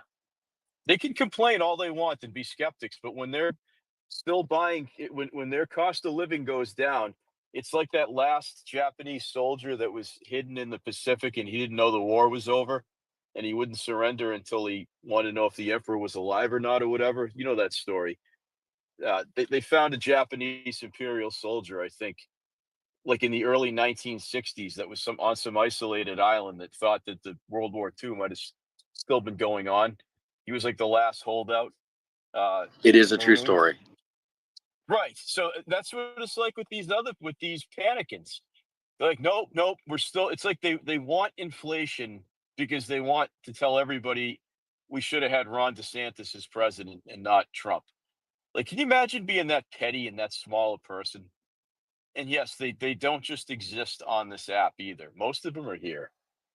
I had to hear that last night. There was some dissimp that went into opinion space, and he was saying, "I'm not seeing the GDP growth." I'm like, "Oh Jesus, is this going to be their play for the next 3 years?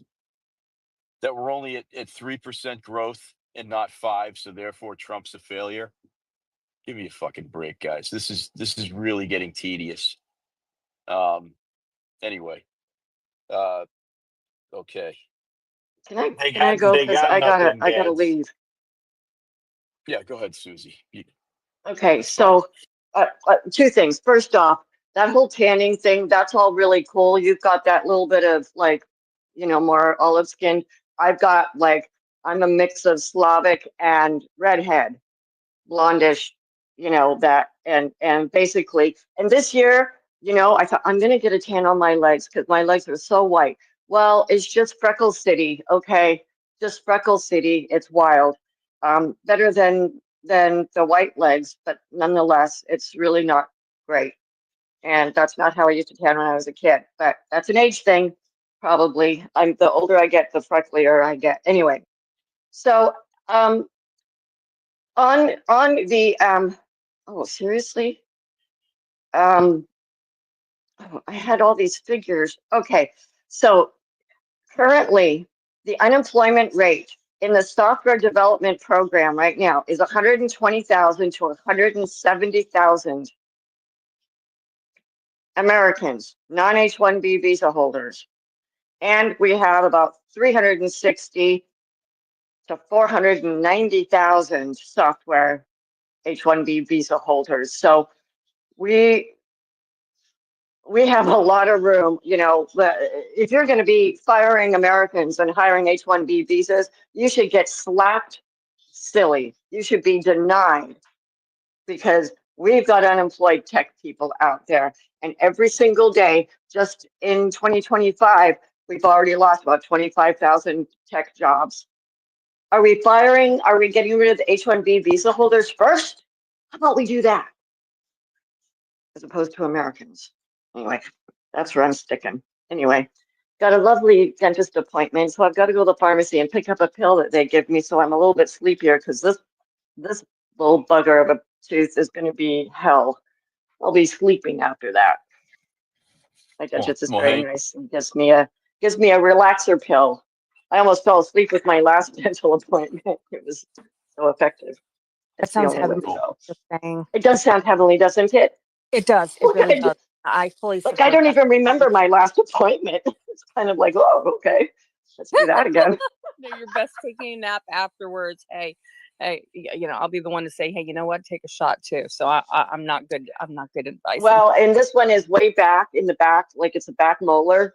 It's right next to a wisdom tooth, and he actually wanted an oral surgeon to pull it. And when the oral surgeon took a look at the wisdom tooth, it's the only one I have left in my mouth. She said, if I pull that, here's what is possibly going to happen. I will hit the nerve. It's so close. And I would have to have you on 6 weeks of liquid diet because or very, very soft, like, mashed potato diet, because the chances are you'll end up, if you chew something hard at all, like meat, you'll end up fracturing your jaw and you'll be having your jaw wired because my mouth is really small and I'm kind of elf-like, and it's so close. That tooth is so close to the bone, it might end up fracturing my jaw. And the other tooth, she says, no, I'm not doing that either.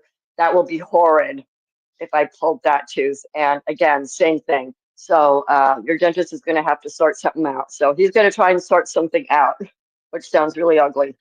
Anyway, wish me luck. Well, good luck, guys. So yeah, I'm gonna. Everybody's got their hand up can talk. I just want to hone it to the trade conversation here when you make a comment. So just because I gotta get to work. This rain's starting to taper off. I want to get at least half a day in here. So the shit list up above for reference is Trump's shit list in no particular order. We could take Mexico off because they have a 90-day pause, but I've got India, Russia, Canada, Brazil, and so far nobody has predicted. Well, Mexico's off the table, but none of the speakers the last several hours have predicted that any of those countries are going to come to an agreement. Now, recognize the pause with Mexico is not an agreement because there are still tariffs in place for fentanyl, national security, and other violations that Trump sees fit. I said about half an hour ago when the news broke, I think that Trump is probably going to have an identical pause with Canada. So they dodged a major bullet with Mexico, kind of laying the groundwork for having a deferment on an arrangement. But again, I'd be interested to see what are the rates. Is Canada still going to be paying a fentanyl tariff, et cetera? I don't know. We'll have to see when it happens. But I highly doubt, guys, that he would treat Mexico differently than Canada, given the USMCA complexity, et cetera. So I think Canada's dodging a bullet for 90 days, but it really is fast. What, for them in particular, it's just so easy for them to make a deal with the United States. We want to buy some crude oil. We don't want you to be making American cars in Ontario. It's simple stuff, and yet they can't, for the life of them, connect the dots.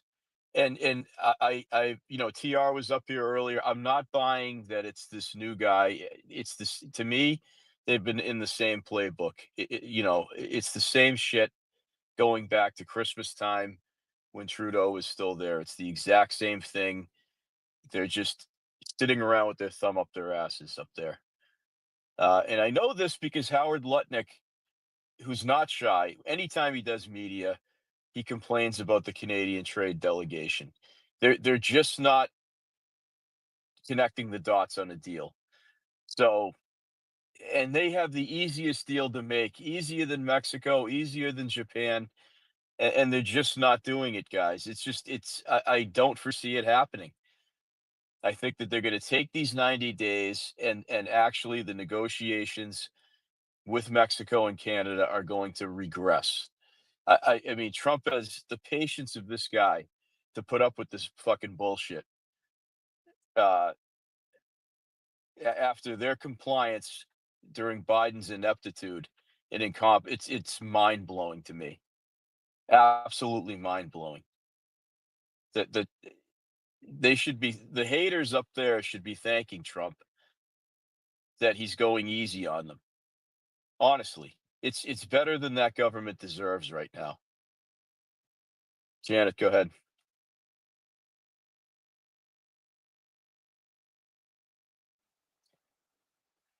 Yeah.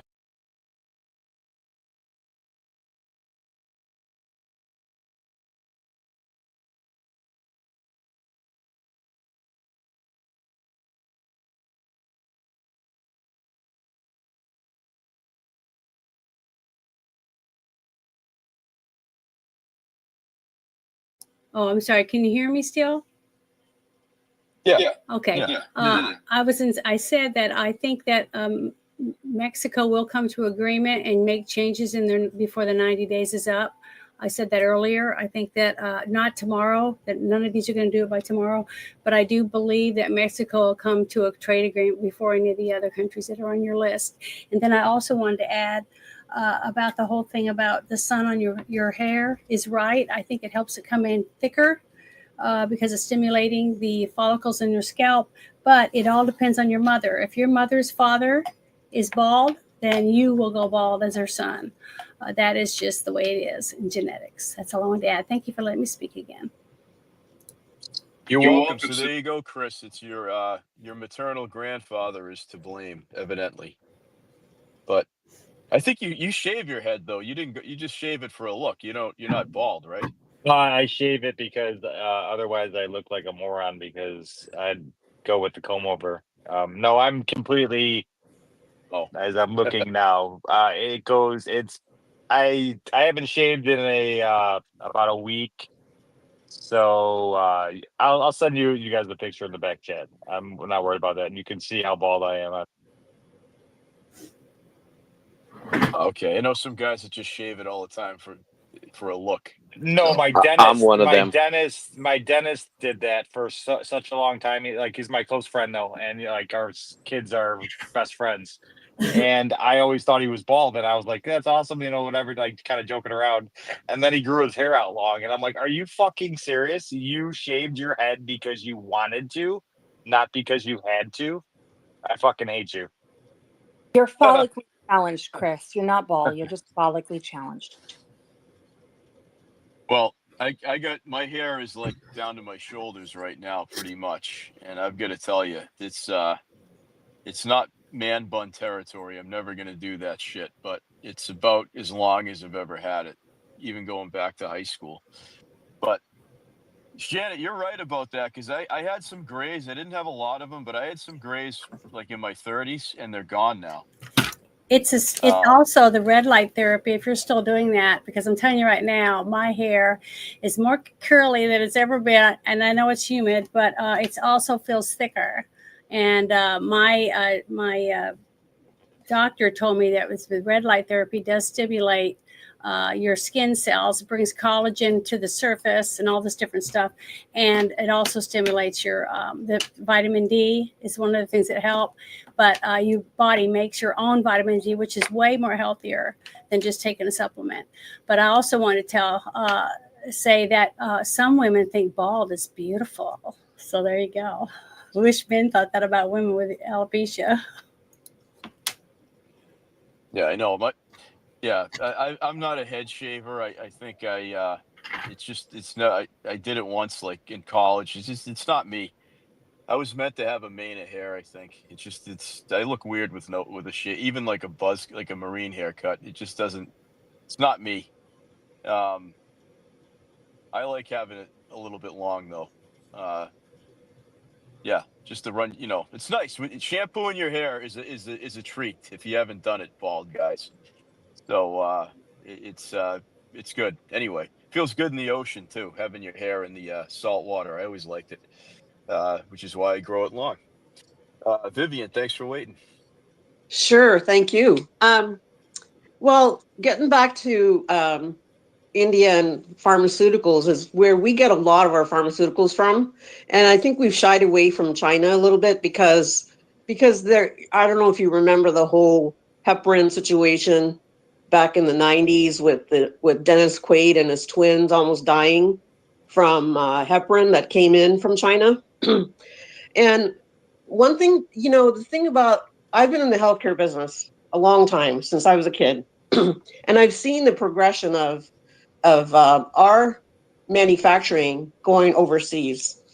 And it's because the corporations here in this country, the Merck, J&Js of the world, they were all looking for profit.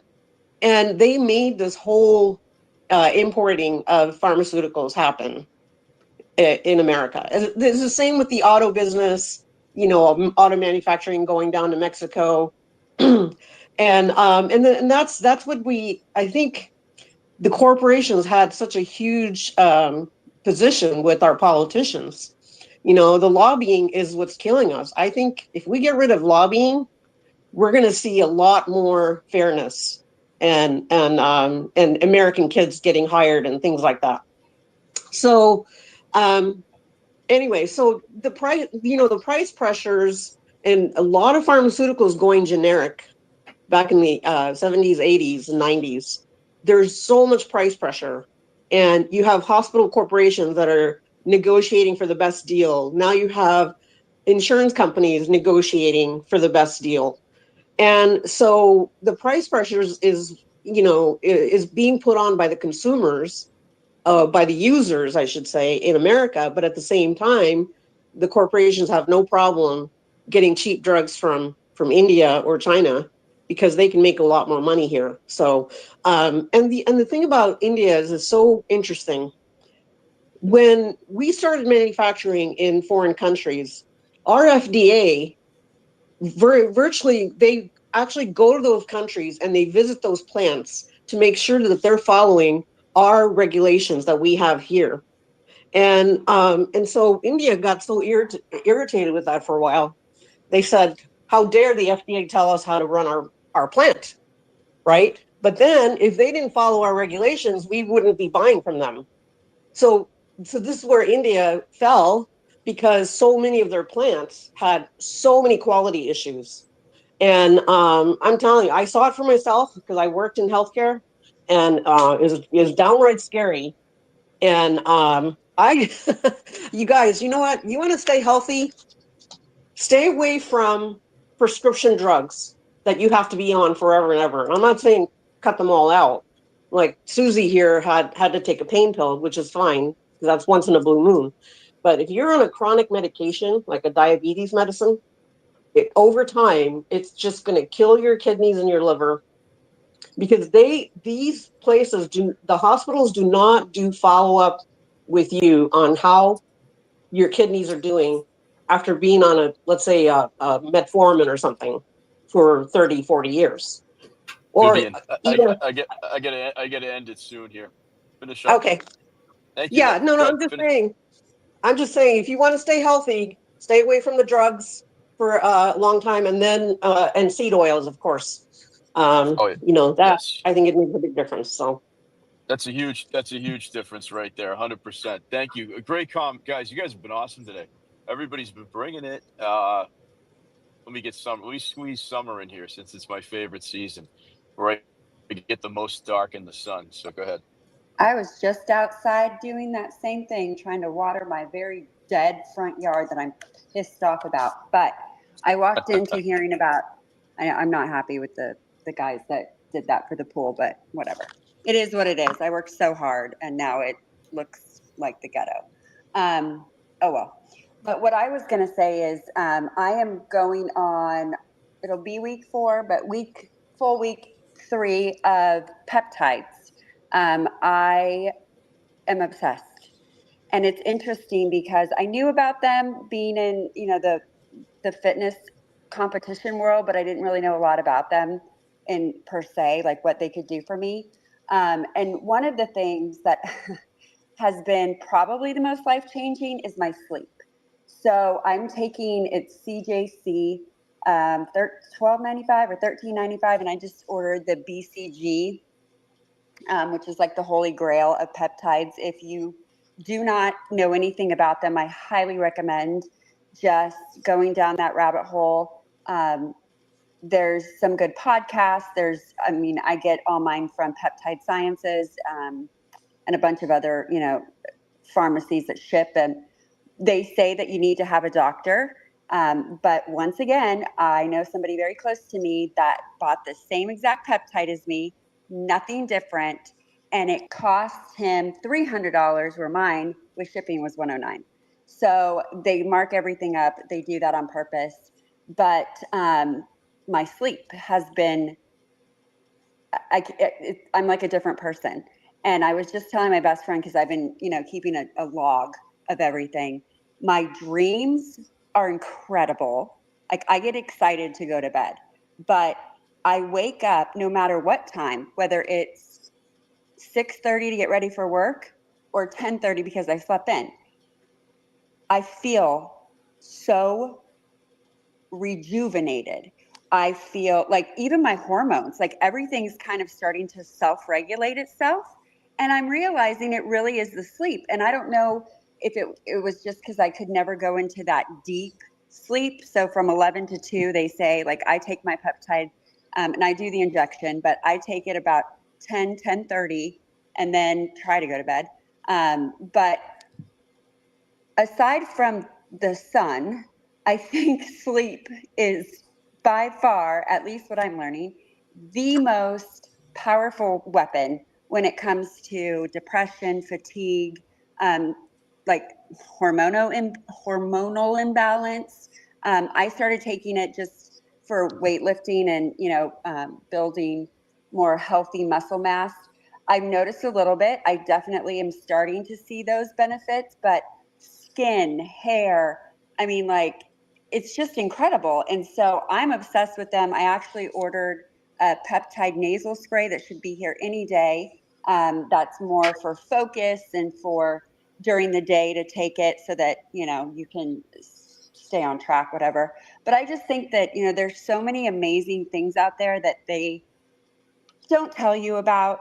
It's not covered under insurance, but I now have a small savings account just for peptides because, ladies, they even have them for sex. And I'm not kidding. And I just think it's incredible because they've pushed pharmaceuticals for so long.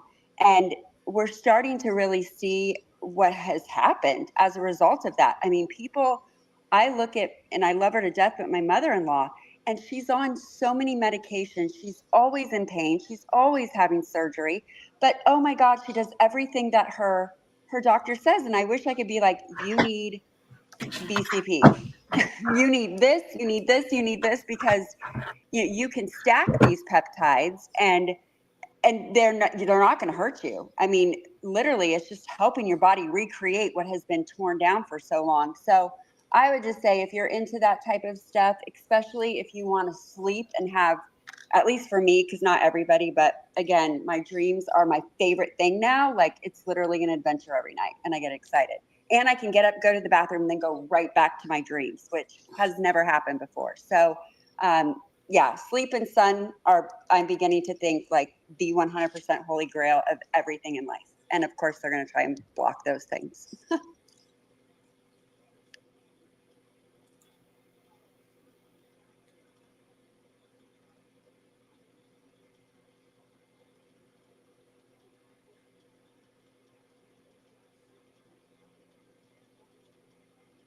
So how's the weather? Did we Gad- lose them? No, I just think thought so. he was talking and I can't hear him. Gads, So- we can't hear you, doll. We can't hear you, Gads. We may have lost him. So you need Hey, us to Ultra. close? Go ahead, Ultra. I was going to say, try Costco.com for that Tully's coffee. Okay. Did I have my hand up? No, but I was talking to you. Oh, okay. Because I swore I heard ultra, and I was like, what did I do? I swear No. I didn't touch anything. I didn't break it. This is not my fault. I do not take accountability. I do not apologize, and it will happen again. Yeah, no, I think Gads is back. Gads, are you talking to us? He may have lost his connection. I can hear him. Gads, give us an speaking, emoji just if you very- can hear us, because we can't hear you. I Okay, can we hear see the him. emoji. I can hear him speaking, but it sounds like it's very far away. I think his headphones might have died.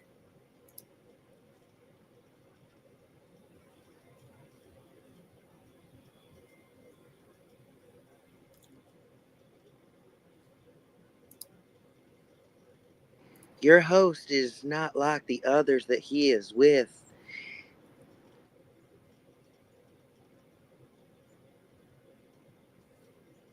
I turned on my captions to see if I can see Gad speaking. Oh, too late. Oh, well, he got booted. But here we go. You wear nice clothes, people think you're showing off. If you wear simple clothes, people think you're poor. If you speak your mind, you're rude. If you stay quiet, then you're a coward. If you're successful, then you're arrogant. And if you're struggling, then you're lazy. You see, no matter what you do in life, people will always have something to say. So ignore people and their opinions. Because so long as your God is pleased with you, who cares what people think? He knows that this is much bigger than him. This is about the American people. They have no idea what they have unleashed. He was ready to go face the cameras and come out swinging. What will future Americans say we did in our brief time here on Earth? It will be defined by your vision, your perseverance, and your grit. Nothing will sway us, nothing will slow us, and no one will ever stop us. We are Americans. Ambition is our heritage. Greatness is our birthright. And the future belongs to us.